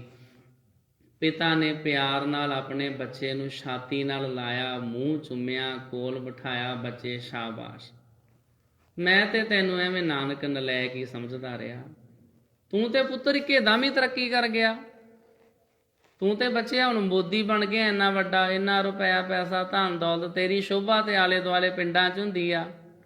ਹਾਂਜੀ ਪਿਤਾ ਜੀ ਸਭ, ਗੁਰੂ ਨਾਨਕ ਸਾਹਿਬ ਨੇ ਕਿਹਾ, ਹਾਂਜੀ ਪਿਤਾ ਜੀ ਸਭ ਰੱਬ ਜੀ ਦੀ ਕਿਰਪਾ, ਵਾਹਿਗੁਰੂ ਜੀ ਮਿਹਰ ਕਰਦੇ ਸਭ। ਲਓ ਜੀ, ਜੋ ਵੀ ਜਲ ਪਾਣੀ ਛਕਿਆ, ਕਰਦਿਆਂ ਕਰਾਉਂਦਿਆਂ ਫਿਰ ਬਾਬਾ ਕਲਿਆਣ ਦਾਸ ਜੀ ਉਸ ਗੱਲ ਤੇ ਆ ਗਏ। ਕਹਿੰਦੇ ਪੁੱਤਰ ਫੇਰ ਦੱਸ ਵੀ ਹੁਣ ਤੂੰ ਵੱਡਾ ਹੋ ਰਿਹਾ ਵਾ, ਕੱਲ ਨੂੰ ਤੇਰਾ ਵਿਆਹ ਵੀ ਕਰਨਾ, ਤੇਰੇ ਕੋਲ ਬੈਲੈਂਸ ਕਿੰਨਾ ਗਿਆ, ਰੁਪਇਆ ਪੈਸਾ ਧਨ ਦੌਲਤ ਕਿੰਨਾ ਕੁ ਇਕੱਠਾ ਕਰ ਲਿਆ, ਤੇਰੇ ਵਿਆਹ ਤੇ ਵੀ ਖਰਚਾ ਹੋਣਾ। ਗੁਰੂ ਨਾਨਕ ਸਾਹਿਬ ਨੇ ਕਿਹਾ ਜੀ ਰੁਪਇਆ ਪੈਸਾ ਧਨ ਦੌਲਤ ਬਹੁਤ ਜ਼ਿਆਦਾ ਆਉਂਦਾ। ਪੁੱਤਰ ਆਉਂਦਾ ਠੀਕ ਹੈ, ਇਕੱਠਾ ਕਿੰਨਾ ਕੀਤਾ? ਪਿਤਾ ਜੀ ਇਕੱਠਾ ਨਹੀਂ ਕੀਤਾ, ਉਹ ਜਿੱਦਾਂ ਆਉਂਦਾ ਉਦਾਂ ਹੀ ਜਾਈ ਜਾਂਦਾ। ਬਾਬਾ ਕਲਿਆਣ ਦਾਸ ਜੀ ਬਹੁਤ ਦੁਖੀ ਹੋਏ, ਦੁਖੀ ਹੋ ਕੇ ਚਲੇ ਗਏ ਵਾਪਸ। ਕਹਿਣ ਲੱਗੇ ਤੂੰ ਨਹੀਂ ਸੁਧਰ ਸਕਦਾ, ਅਸੀਂ ਤੇ ਸੋਚਿਆ ਸੀ ਵੀ ਚੰਗੇ ਪੈਸੇ ਇਕੱਠੇ ਕਰੇਗਾ, ਇਕੱਠੀ ਕਰਨ ਦੀ ਤੇਰੀ ਆਦਤ ਹੀ ਨਹੀਂ ਆ। ਗੁਰੂ ਸਾਹਿਬ ਨੇ ਸਮਝਾਇਆ ਜਿੰਨਾ ਜ਼ਿਆਦਾ ਇਕੱਠਾ ਕਰਦੇ ਰਹੀ ਓਨੇ ਲੜਾਈਆਂ ਝਗੜੇ। ਜਿੰਨੇ ਇਕੱਠਾ ਕੀਤਾ ਹੋਵੇ ਨਾ, ਉਹਦੇ ਆਪਣੇ ਬੱਚੇ ਉਹਨੂੰ ਮਾਰ ਦਿੰਦੇ ਆ ਵੀ ਨਾ ਇਹ ਮਰੇ, ਨਾ ਜ਼ਮੀਨ ਸਾਡੇ ਨਾਮ ਹੋਵੇ। ਉੱਤੇ ਕੁੰਡਲੀ ਸੱਪ ਵਾਂਗੂ ਕੁੰਡਲੀ ਮਾਰ ਕੇ ਬੈਠਾ। ਉਹ ਜ਼ਿਆਦੀ ਮਾਇਆ ਵਾਲਿਆਂ ਦਾ ਫਿਰ ਇਹ ਹਾਲ ਵੀ ਹੋ ਜਾਂਦਾ ਕਈ ਵਾਰੀ। ਸਤਿਗੁਰੂ ਜੀ ਨੇ ਸਮਝਾਇਆ ਇਹ ਮਾਇਆ ਦਾ ਜਿਹੜਾ ਪ੍ਰਭਾਵ ਆ ਨਾ, ਚੱਲਦਾ ਹੀ ਰਹਿਣਾ ਚਾਹੀਦਾ, ਰਹੋ ਵਿਚਾਰ ਫਿਰ ਉੱਥੇ ਆਓ। ਬਾਬਾ ਕਬੀਰ ਸਾਹਿਬ ਜੀ ਨੇ ਮਾਤਾ ਲੋਈ ਜੀ ਨੂੰ ਕਿਹਾ ਨਹੀਂ, ਇਹਨੂੰ ਅੰਗੀਕਾਰ ਨਹੀਂ ਕਰ ਸਕਦੇ, ਕਈ ਲੜਾਈਆਂ ਝਗੜੇ ਖੜੇ ਕਰਦੀ ਆ। ਮਾਤਾ ਲੋਈ ਜੀ ਨੇ ਕਿਹਾ ਵੀ ਤੁਸੀਂ ਵੇਖੋ ਜੀ, ਤੁਸੀਂ ਤੇ ਸੰਤ ਹੋ, ਭਗਤ ਹੋ, ਰੱਬ ਦੇ ਪਿਆਰੇ ਹੋ, ਜੇ ਤੁਸੀਂ ਮਾਇਆ ਨਹੀਂ ਲੈਣੀ ਤੇ ਮੇਰੇ ਭਰਾਵਾਂ ਨੂੰ ਦੇ ਦਿਓ, ਮੇਰੇ ਪੇਕੇ ਉਹ ਵੀ ਤੇ ਗਰੀਬ ਹੀ ਨੇ, ਉਹਨਾਂ ਨੂੰ ਦੇ ਦਿਓ, ਉਹਨਾਂ ਦੇ ਘਰ ਸੁੱਖ ਸ਼ਾਂਤੀ ਆ ਜਾਏ। ਉਹ ਵਿਚਾਰੇ ਕਿੱਡੀ ਮੁਸ਼ਕਲ 'ਚ ਜ਼ਿੰਦਗੀ ਬਤੀਤ ਕਰਦੇ ਆ, ਤੁਹਾਡਾ ਚੱਲਦਾ ਗੁਜ਼ਾਰਾ ਚੌਲ ਖਾ ਕੇ ਚੱਲੀ ਜਾਵੇ, ਜ਼ਮੀਨ ਤੇ ਸੌਣਾ ਸੌਈ ਜਾਓ। ਤੁਹਾਨੂੰ ਨਹੀਂ ਮਾਇਆ ਹਜਮ ਹੁੰਦੀ ਤੇ ਨਾ ਲਓ, ਤੇ ਮਾਇਆ ਨੂੰ ਕਹੋ ਮੇਰੇ ਪੇਕੇ ਚੱਲ ਜੇ।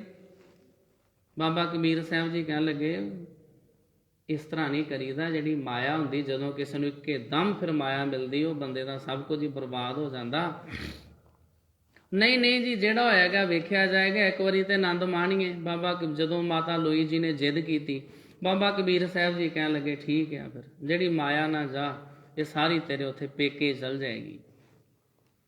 ਉਹ ਵੀ ਅੱਗੇ ਜੁਲਾਹੇ ਸੀ, ਖੱਡੀਆਂ ਉਣ ਕੇ ਗੁਜ਼ਾਰਾ ਕਰਦੇ ਸੀ। ਭਰਾਵਾਂ 'ਚ ਲੜਾਈ ਝਗੜਾ ਹੋ ਗਿਆ, ਉਹਨਾਂ ਨੇ ਸਾਰੀਆਂ ਵੰਡੀਆਂ ਪਾ ਲਈਆਂ, ਆਪੋ ਆਪਣੀਆਂ ਖੱਡੀਆਂ ਪੁੱਟ ਲਈਆਂ। ਜਦੋਂ ਖੱਡੀਆਂ ਪੁੱਟੀਆਂ ਥੱਲਿਓਂ ਮਾਇਆ ਨਿਕਲ ਆਈ, ਰੁਪਇਆ ਪੈਸਾ ਧਨ ਦੌਲਤ ਉਹਨਾਂ ਕੋਲ ਬਹੁਤ, ਸੋਨੇ ਦੀਆਂ ਮੋਹਰਾਂ ਨਿਕਲ ਆਈਆਂ। ਉਹ ਇੱਕਦਮ ਅਮੀਰ ਹੋ ਗਏ। ਜਦੋਂ ਅਮੀਰ ਹੋ ਗਏ, ਉਹਨਾਂ ਭਰਾਵਾਂ ਨੂੰ ਸਿਕੰਦਰ ਲੋਧੀ ਨੇ ਆਪਣੇ ਵਜ਼ੀਰ ਬਣਾ ਲਿਆ, ਆਪਣੇ ਸਲਾਹਕਾਰ ਬਣਾ ਲਿਆ। ਉਹਨਾਂ ਨੇ ਮਹਿਲ ਖੜਾ ਕਰ ਲਿਆ, ਮਹਿਲਾਂ 'ਚ ਰਹਿਣ ਲੱਗ ਪਏ। ਇੱਕ ਵਾਰੀ ਇੱਕ ਰਾਜਾ ਸਿਕੰਦਰ ਲੋਧੀ ਦੇ ਬੇਟੇ ਨੂੰ ਆਪਣੀ ਧੀ ਦਾ ਰਿਸ਼ਤਾ ਕਰਨ ਵਾਸਤੇ ਆਇਆ। ਉਹਨੇ ਆਣ ਕੇ ਵਜ਼ੀਰਾਂ ਨੂੰ ਪੁੱਛਿਆ, ਮਾਤਾ ਲੋਈ ਦੇ ਭਰਾਵਾਂ ਨੂੰ ਪੁੱਛਿਆ, ਕਹਿਣ ਲੱਗੇ ਵੀ ਮੈਂ ਆਪਣੀ ਬੇਟੀ ਦਾ ਰਿਸ਼ਤਾ ਕਰਨਾ ਚਾਹੁੰਦਾ ਹਾਂ ਸਿਕੰਦਰ ਲੋਧੀ ਦੇ ਰਾਜਕੁਮਾਰ ਨਾਲ। ਅੱਗਿਓਂ ਕਹਿਣ ਲੱਗੇ ਜੀ ਉਹ ਵੀ ਕੋਈ ਬੰਦਾ, ਉਹ ਐਵੇਂ ਹੈ ਜੀ, ਉਹ ਸਿੱਧਾ ਹੀ ਆ, ਉਹਨੂੰ ਨਹੀਂ ਪਤਾ ਕਿਸੇ ਗੱਲ ਦਾ। ਬੇਸ਼ੱਕ ਰਾਜੇ ਦਾ ਰਾਜਕੁਮਾਰ ਆ, ਬੇਟਾ ਰਾਜੇ ਦਾ, ਪਰ ਉਹਦਾ ਦਿਮਾਗ ਨਹੀਂ ਹੈ ਇੰਨਾ। ਉਹ ਸੁਣਨ ਵਾਲਾ ਬੜਾ ਹੈਰਾਨ ਹੋਇਆ। ਉਹ ਕਹਿਣ ਲੱਗਾ ਫਿਰ ਮੈਂ ਕੀ ਕਰਾਂ? ਉਹ ਕਹਿਣ ਲੱਗੇ ਏਦਾਂ ਕਰ, ਤੂੰ ਸਾਡੇ ਭਰਾ ਅੱਲਾ ਦਿੱਤਾ ਨੂੰ ਰਿਸ਼ਤਾ ਕਰ ਜਾ, ਉਹ ਬਹੁਤ ਵਧੀਆ ਇਨਸਾਨ ਆ। ਰਾਜਾ ਕਹਿਣ ਲੱਗਾ ਚਲੋ ਮੈਂ ਸੋਚ ਕੇ ਦੱਸਾਂਗਾ। ਉਹ ਸਿਕੰਦਰ ਲੋਧੀ ਨੂੰ ਮਿਲਿਆ, ਕਹਿਣ ਲੱਗਾ ਜੀ ਮੈਂ ਤੇ ਬੜੀ ਪਿਆਰ ਨਾਲ ਆਇਆ ਸਾਂ ਕਿ ਆਪਣੀ ਬੇਟੀ ਦਾ ਰਿਸ਼ਤਾ ਤੁਹਾਡੇ ਰਾਜਕੁਮਾਰ ਨਾਲ ਕਰਾਂ, ਪਰ ਤੁਹਾਡੇ ਵਜ਼ੀਰ ਕਹਿੰਦੇ ਆ ਵੀ ਉਹ ਸਿੱਧਾ ਹੀ ਆ, ਉਹਨੂੰ ਨਹੀਂ ਪਤਾ ਕਿਸੇ ਗੱਲ ਦਾ, ਉਹਦਾ ਦਿਮਾਗ ਹੀ ਹੈ ਨਹੀਂ ਆ। ਸਿਕੰਦਰ ਲੋਧੀ ਕਹਿਣ ਲੱਗਾ, ਨਹੀਂ ਇਹ ਤੇ ਝੂਠ ਬੋਲਦੇ, ਇਸ ਤਰ੍ਹਾਂ ਨਹੀਂ ਇਹਨਾਂ ਨੂੰ ਕਰਨਾ ਚਾਹੀਦਾ। ਤੇ ਇਹਨਾਂ ਨੇ ਭਾਨੀ ਮਾਰ ਦਿੱਤੀ। ਉਹ ਵੀ ਭਾਨੀ ਕਿਹਦੇ ਚ ਮਾਰੀ ਆ? ਰਾਜੇ ਦੇ ਬੇਟੇ ਦੇ ਰਿਸ਼ਤਾ ਹੋਣ ਵਿੱਚ। ਰਾਜਾ ਇਦਾਂ ਜਰ ਸਕਦਾ ਵੀ ਸਾਡੇ ਕੰਮ 'ਚ ਕੋਈ ਰੁਕਾਵਟ ਪਾਵੇ? ਦੋਵਾਂ ਨੇ ਸਲਾਹ ਕੀਤੀ, ਇਹਨਾਂ ਨੂੰ ਸਜ਼ਾ ਮਿਲਣੀ ਚਾਹੀਦੀ ਹੈ। ਪ੍ਰੋਗਰਾਮ ਸਾਰਾ ਬਣਾ ਲਿਆ। ਕਹਿਣ ਲੱਗੇ ਠੀਕ ਆ, ਤੁਹਾਡੇ ਭਰਾ ਅੱਲਾ ਦਿੱਤਾ ਨੂੰ ਰਿਸ਼ਤਾ ਕੀਤਾ, ਫਲਾਣੇ ਦਿਨ ਸਾਰੀ ਤਿਆਰੀ ਕਰ ਲਿਓ, ਆਪਣੇ ਸਕੇ ਸੰਬੰਧੀ ਰਿਸ਼ਤੇਦਾਰ ਸਾਰੇ ਹੀ ਸੱਦ ਲਿਓ। ਉਹ ਮਹਿਲ ਨੂੰ ਜੀ ਫੁੱਲ ਝੰਡੀਆਂ ਤੰਬੂ ਕਨਾਤਾਂ ਸਾਰੇ ਲੱਗ ਗਏ, ਹਲਵਾਈ ਲੱਗ ਗਏ, ਬੜੀਆਂ ਤਿਆਰੀਆਂ ਕੀਤੀਆਂ, ਸਾਰੇ ਰਿਸ਼ਤੇਦਾਰ ਸਕੇ ਸੰਬੰਧੀ ਆ ਗਏ।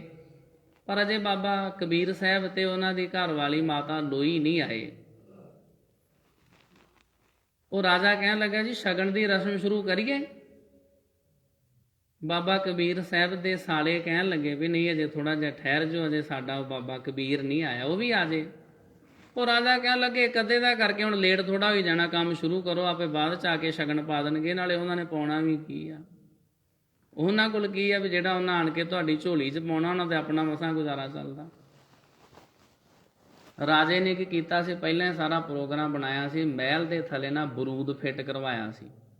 ਉਹ ਜਿਵੇਂ ਸ਼ਗਨ ਪਾਉਣ ਲੱਗੇ ਚੁਆਤੀ ਲਾ ਦਿੱਤੀ, ਪਲੀਤਾ ਲਾਇਆ, ਬਰੂਦ ਫਟਿਆ ਬਹੁਤ। ਉੱਥੇ ਅੱਗ ਹੀ ਅੱਗ, ਗੋਲੇ ਬਰੂਦ ਚੱਲੇ। ਉਹ ਸਕੇ ਸੰਬੰਧੀ ਜਿਹੜੇ ਸ਼ਗਨ ਪਾਉਣ ਆਏ ਸੀ, ਕੋਈ ਕਿਸੇ ਪਾਸੇ ਉੱਡਦਾ ਫਿਰੇ, ਕੋਈ ਕਿਸੇ ਪਾਸੇ, ਬਹੁਤ ਬਰੂਦ ਚੱਲਿਆ।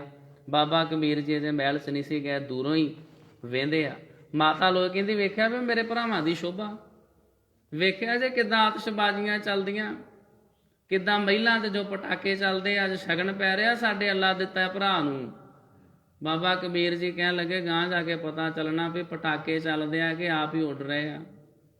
ਇਹ ਜਿਹੜੀ ਮਾਇਆ ਵੱਡੇ ਵੱਡਿਆਂ ਨੂੰ ਇਹੋ ਜਿਹਾ ਡਾਉਂਦੀ ਆ, ਇੰਨਾ ਉੱਚਾ ਡਾਉਂਦੀ ਆ ਵੀ ਬੰਦਾ ਆਣ ਕੇ ਵੇ ਸਿੱਧਾ ਧਰਤੀ ਦੇ ਉੱਤੇ ਡਿੱਗਦਾ, ਫਿਰ ਉਹਦੇ ਪੱਲੇ ਕੁਛ ਨਹੀਂ ਰਹਿੰਦਾ। ਤਾਂ ਕਰਕੇ ਸਤਿਗੁਰੂ ਸੱਚੇ ਪਾਤਸ਼ਾਹ ਜੀ, ਮੈਂ ਤੁਹਾਡੇ ਕੋਲੋਂ ਮੰਗਾਂ ਕੀ? ਤੁਹਾਡਾ ਨਾਮ।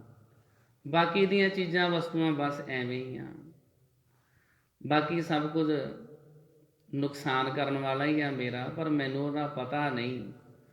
ਤੂੰ ਪ੍ਰਭ ਦਾਤਾ ਦਾਨ ਮਤ ਪੂਰਾ, ਹਮ ਥਾਰੇ ਭੇਖਾਰੀ ਜੀਓ। ਵਾਹਿਗੁਰੂ ਜੀ ਜੇ ਮੈਨੂੰ ਕੁਝ ਬਖਸ਼ਣਾ ਤੇ ਮੈਨੂੰ ਨਾ ਮਤ ਦਾ ਦਾਨ ਬਖਸ਼ੋ, ਮੈਨੂੰ ਮਤ ਆ ਜਾਵੇ, ਮੈਨੂੰ ਅਕਲ ਆ ਜਾਵੇ। ਘਰੋਂ ਵੈਸੇ ਅਸੀਂ ਮੱਤ ਹੀ ਮੰਗਣ ਵਾਸਤੇ ਆਉਂਦੇ ਆ, ਜਦੋਂ ਆਣ ਕੇ ਮੱਥਾ ਟੇਕਦੇ ਆ ਨਾ ਮੇਰੀ ਮੱਤ ਥੋੜੀ ਰਾਮ, ਉਦੋਂ ਗੁਰੂ ਸਾਹਿਬ ਦੇ ਅੱਗੇ ਆਪਣਾ ਦਿਮਾਗ ਹੀ ਰੱਖਦੇ ਆ। ਇਹਦਾ ਮਤਲਬ ਹੁੰਦਾ ਜੀ ਮੈਨੂੰ ਸਤਿਗੁਰੂ ਜੀ ਕੋਈ ਮੱਤ ਨਹੀਂ ਹੈ, ਮੇਰਾ ਕੋਈ ਦਿਮਾਗ ਨਹੀਂ ਆ, ਇਹਦੇ ਵਿੱਚ ਆਪਣੀ ਮੱਤ ਪਾ ਦਿਓ। ਮੱਥਾ ਟੇਕਣ ਦਾ ਮਤਲਬ ਇਹ ਹੁੰਦਾ। ਉਹ ਅਕਲ ਅਸੀਂ ਲੈਂਦੇ ਨਹੀਂ ਆ, ਚੀਜ਼ਾਂ ਵਸਤੂਆਂ ਅਸੀਂ ਹੋਰ ਹੀ ਮੰਗੀ ਜਾਂਦੇ ਆ। ਕਈ ਤੇ ਉੱਚੀ ਉੱਚੀ ਬੋਲ ਕੇ ਮੰਗੀ ਜਾਂਦੇ ਆ। ਕੱਲ ਪਰਸੋਂ ਇੱਕ ਬੰਦਾ ਪਿੱਛੇ ਖਲੋਤਾ ਸੀ, ਉਧਰੋਂ ਕਥਾ ਕਰਦੇ ਸੀ, ਉਹ ਪਿੱਛੇ ਪਤਾ ਨਹੀਂ ਕੀ ਕੁਝ ਮੰਗੀ ਜਾਂਦਾ ਸੀ। ਗੁਰੂ ਰੱਬ ਜੀ ਦੇ ਕੋਲੋਂ ਨਾਮ ਮੰਗੋ, ਉਪਦੇਸ਼ ਮੰਗੋ। ਸਤਿਗੁਰੂ ਜੀ ਮੈਨੂੰ ਜਪਜੀ ਸਾਹਿਬ ਦਾ ਸ਼ੁੱਧ ਪਾਠ ਕਰਨਾ ਆ ਜਾਵੇ, ਮੈਨੂੰ ਗੁਰਬਾਣੀ ਦੇ ਅਰਥ ਆ ਜਾਣ, ਮੇਰਾ ਉੱਚਾ ਸੁੱਚਾ ਜੀਵਨ ਬਣ ਜਾਵੇ, ਮੈਨੂੰ ਭਾਣੇ 'ਚ ਰਹਿਣਾ ਆ ਜੇ, ਮੈਨੂੰ ਸਬਰ ਸੰਤੋਖ 'ਚ ਰਹਿਣਾ ਆ ਜੇ। ਇਹੋ ਜਿਹੀਆਂ ਦਾਤਾਂ ਮੰਗਣੀਆਂ ਸੀ, ਅਸੀਂ ਕੁਝ ਹੋਰ ਹੀ ਮੰਗੀ ਜਾਂਦੇ ਹਾਂ। ਤੂੰ ਪ੍ਰਭ ਦਾਤਾ, ਅਸੀਂ ਕੁਝ ਹੋਰ ਹੀ ਮੰਗੀ ਜਾਂਦੇ ਹਾਂ। ਅਸੀਂ ਕਹਿੰਦੇ ਮਹਾਰਾਜ ਸੱਚੇ ਪਾਤਸ਼ਾਹ ਮੈਂ ਵਿਦੇਸ਼ ਚਲਿਆ ਜਾਵਾਂ। ਗੁਰੂ ਸਾਹਿਬ ਕਹਿੰਦੇ ਸੁੱਖ ਨਾਹੀਂ ਬਹੁ ਦੇਸ਼ ਕਮਾਏ। ਵਿਦੇਸ਼ ਵਿੱਚ ਜਾ ਕੇ ਸੁਖੀ ਹੋ ਜਾਏਗਾ, ਉੱਥੇ ਵੀ ਲੋਕੀ ਵਿਚਾਰੇ ਬੜੇ ਦੁਖੀ ਆ, ਉੱਥੇ ਵੀ ਲੋਕੀ ਬੜੇ ਦੁਖੀ। ਕਈ ਗੁਰਦੁਆਰੇ ਆਣ ਕੇ ਸੌਂਦੇ ਆ। 2 ਕੇਸ ਇੱਦਾਂ ਦੇ ਮੈਂ ਹੈਂਡਲ ਕੀਤੇ, ਉਹ ਬੰਦੇ ਮਰਨ ਤੱਕ ਸੀ, ਉਹਨਾਂ ਨੂੰ ਹੌਸਲਾ ਦਿੱਤਾ, ਉਹਨਾਂ ਨੂੰ ਸਮਝਾਉਣਾ। ਉਹ 2 ਬੰਦਿਆਂ ਦੇ ਉੱਤੇ ਉਹਨਾਂ ਦੀਆਂ ਘਰ ਵਾਲੀਆਂ ਨੇ ਕੇਸ ਕਰਤਾ ਸੀ। ਉੱਥੇ ਨਿਯਮ ਕਾਨੂੰਨ ਏਡੇ ਸਖਤ ਆ ਵੀ ਜਿਹੜੇ ਬੰਦੇ ਦੇ ਕੇਸ ਕਰਦੇ, ਬੰਦੇ ਨੂੰ ਆਪਣਾ ਬਣਿਆ ਬਣਾਇਆ ਘਰ ਛੱਡ ਕੇ ਜਾਣਾ ਪੈਂਦਾ।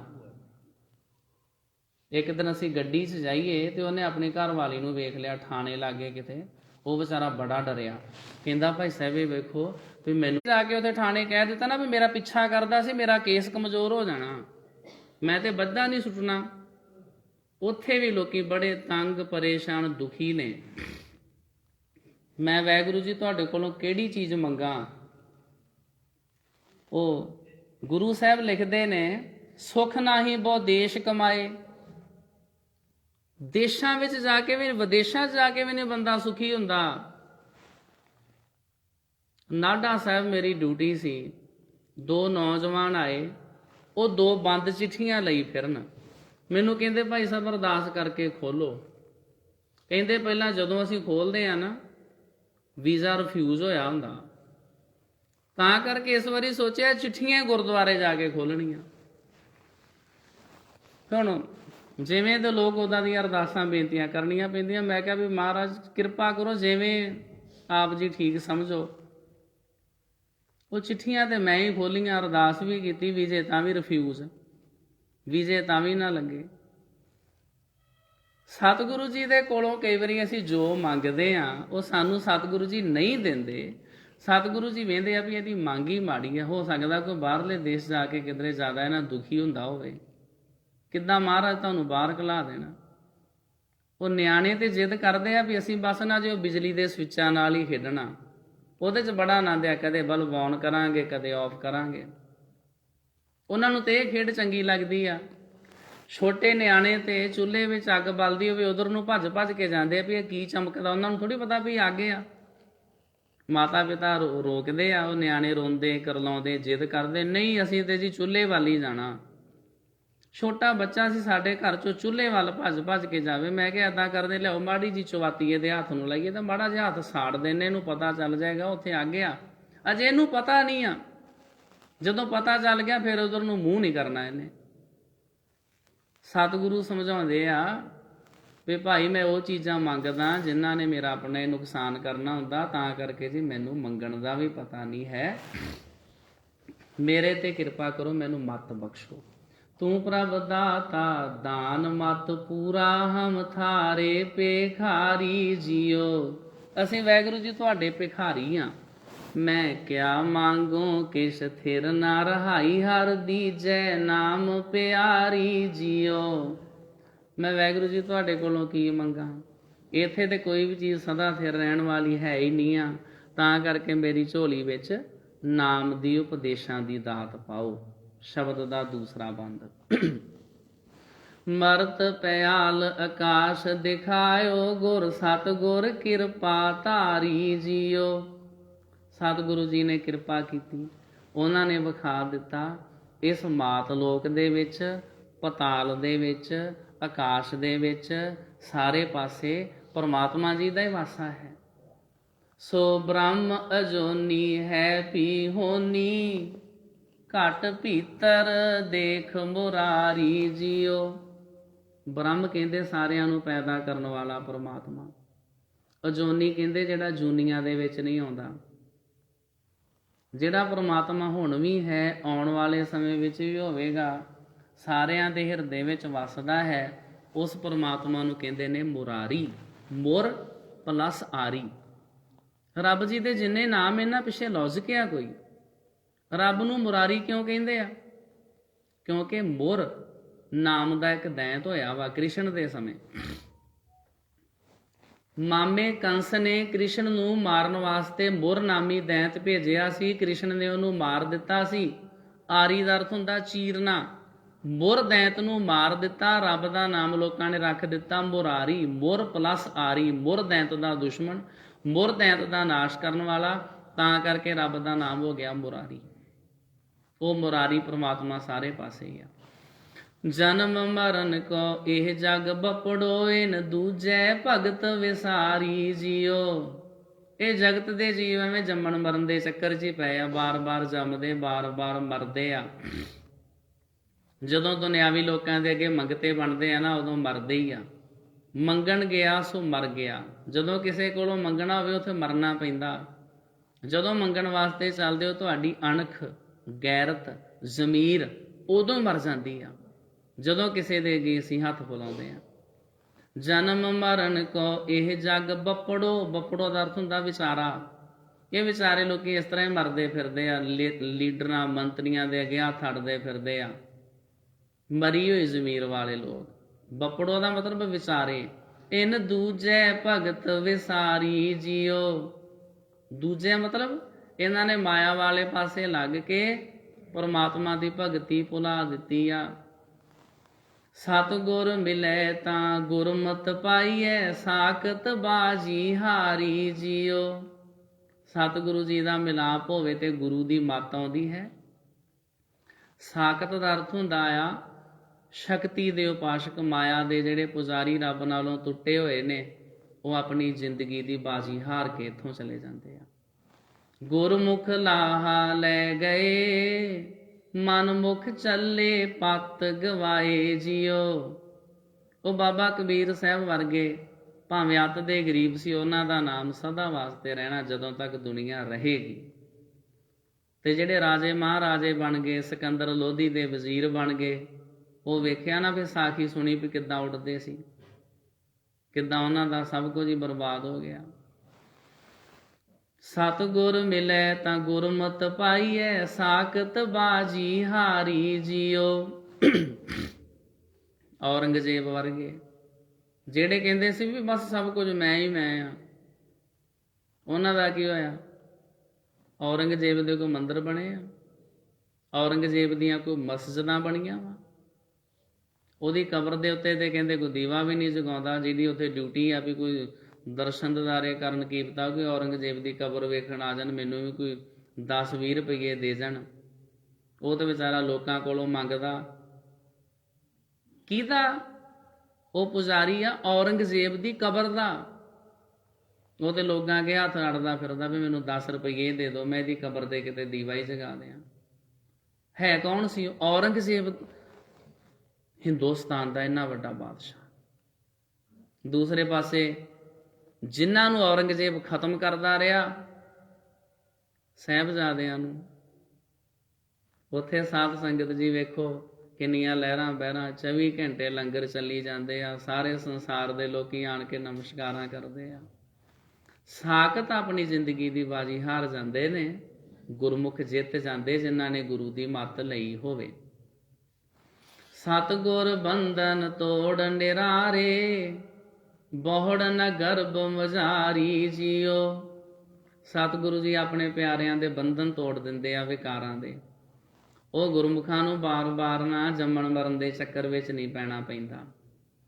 ਨਾਨਕ ਗਿਆਨ ਰਤਨ ਪਰਗਾਸਿਆ, ਹਰ ਮਨ ਵਸਿਆ ਨਿਰੰਕਾਰੀ ਜੀਓ। ਸਤਿਗੁਰੂ ਜੀ ਬਖਸ਼ਿਸ਼ ਕਰਦੇ ਵੀ ਰੱਬ ਦੇ ਪਿਆਰਿਆਂ ਦੇ ਹਿਰਦੇ ਦੇ ਵਿੱਚ ਗਿਆਨ ਦਾ ਜਿਹੜਾ ਰਤਨ ਆ, ਉਹ ਪ੍ਰਕਾਸ਼ ਕਰਦਾ, ਚਮਕਾਂ ਮਾਰਦਾ। ਉਹਨਾਂ ਦੇ ਹਿਰਦੇ ਵਿੱਚ ਆਕਾਰ ਤੋਂ ਰਹਿਤ ਪ੍ਰਮਾਤਮਾ ਜੀ ਵਸ ਜਾਂਦੇ ਨੇ। ਉਹਨਾਂ ਗੁਰਮੁਖ ਪਿਆਰਿਆਂ ਦਾ ਸੰਸਾਰ ਤੇ ਆਉਣਾ ਸਫਲਾ ਹੋ ਜਾਂਦਾ ਹੈ। ਇਹ ਸਾਧ ਸੰਗਤ ਜੀ ਸਤਿਗੁਰੂ ਜੀ ਨੇ ਅੱਜ ਦੇ ਹੁਕਮਨਾਮਾ ਸਾਹਿਬ ਵਿੱਚ ਪਾਵਨ ਉਪਦੇਸ਼ ਬਖਸ਼ਿਸ਼ ਕੀਤੇ ਹਨ। ਤੇ ਕੱਲ ਨੂੰ ਸਾਧ ਸੰਗਤ ਜੀ 15 ਫਰਵਰੀ ਸਵੇਰੇ 10 ਵਜੇ ਆਪਣੇ ਗੁਰਦੁਆਰਾ ਸਾਹਿਬ ਵਿਖੇ ਕਿਸਾਨੀ ਸੰਘਰਸ਼ ਨੂੰ ਸਮਰਪਿਤ ਜਿਹੜੇ ਯੋਧੇ ਸ਼ਹੀਦ ਹੋ ਗਏ ਨੇ ਤੇ ਜਿਹਨਾਂ ਨੂੰ ਸਰਕਾਰ ਨੇ ਜੇਲ੍ਹਾਂ ਵਿੱਚ ਨਜ਼ਰਬੰਦ ਕੀਤਾ ਹੋਇਆ, ਉਹਨਾਂ ਦੀ ਚੜ੍ਹਦੀ ਕਲਾ ਵਾਸਤੇ ਕੱਲ ਨੂੰ ਸਵੇਰੇ 10 ਵਜੇ ਗੁਰਦੁਆਰਾ ਸਾਹਿਬ ਵਿਖੇ ਗੁਰਮਤਿ ਸਮਾਗਮ ਹੋ ਰਿਹਾ। ਉਹਦੇ ਵਿੱਚ ਵੀ ਆਪ ਸੰਗਤਾਂ ਨੇ ਪਰਿਵਾਰਾਂ ਸਹਿਤ ਹਾਜ਼ਰ ਹੋ ਕੇ ਲਾਹਾ ਪ੍ਰਾਪਤ ਕਰਨਾ ਜੀ। ਵਾਹਿਗੁਰੂ ਜੀ ਕਾ ਖਾਲਸਾ, ਵਾਹਿਗੁਰੂ ਜੀ ਕੀ ਫਤਿਹ। ਰਾਮ ਕਲੀ ਮਹੱਲਾ ਤੀਜਾ। ਆਨੰਦ ਏਕ ਓੰਕਾਰ ਸਤਿਗੁਰ ਪ੍ਰਸਾਦ। ਆਨੰਦ ਪਿਆ ਮੇਰੀ ਮਾਏ, ਸਤਿਗੁਰੂ ਮੈਂ ਸਤਿਗੁਰ ਤਾਂ ਪਾਇਆ ਸਹਿਜ ਸੇ।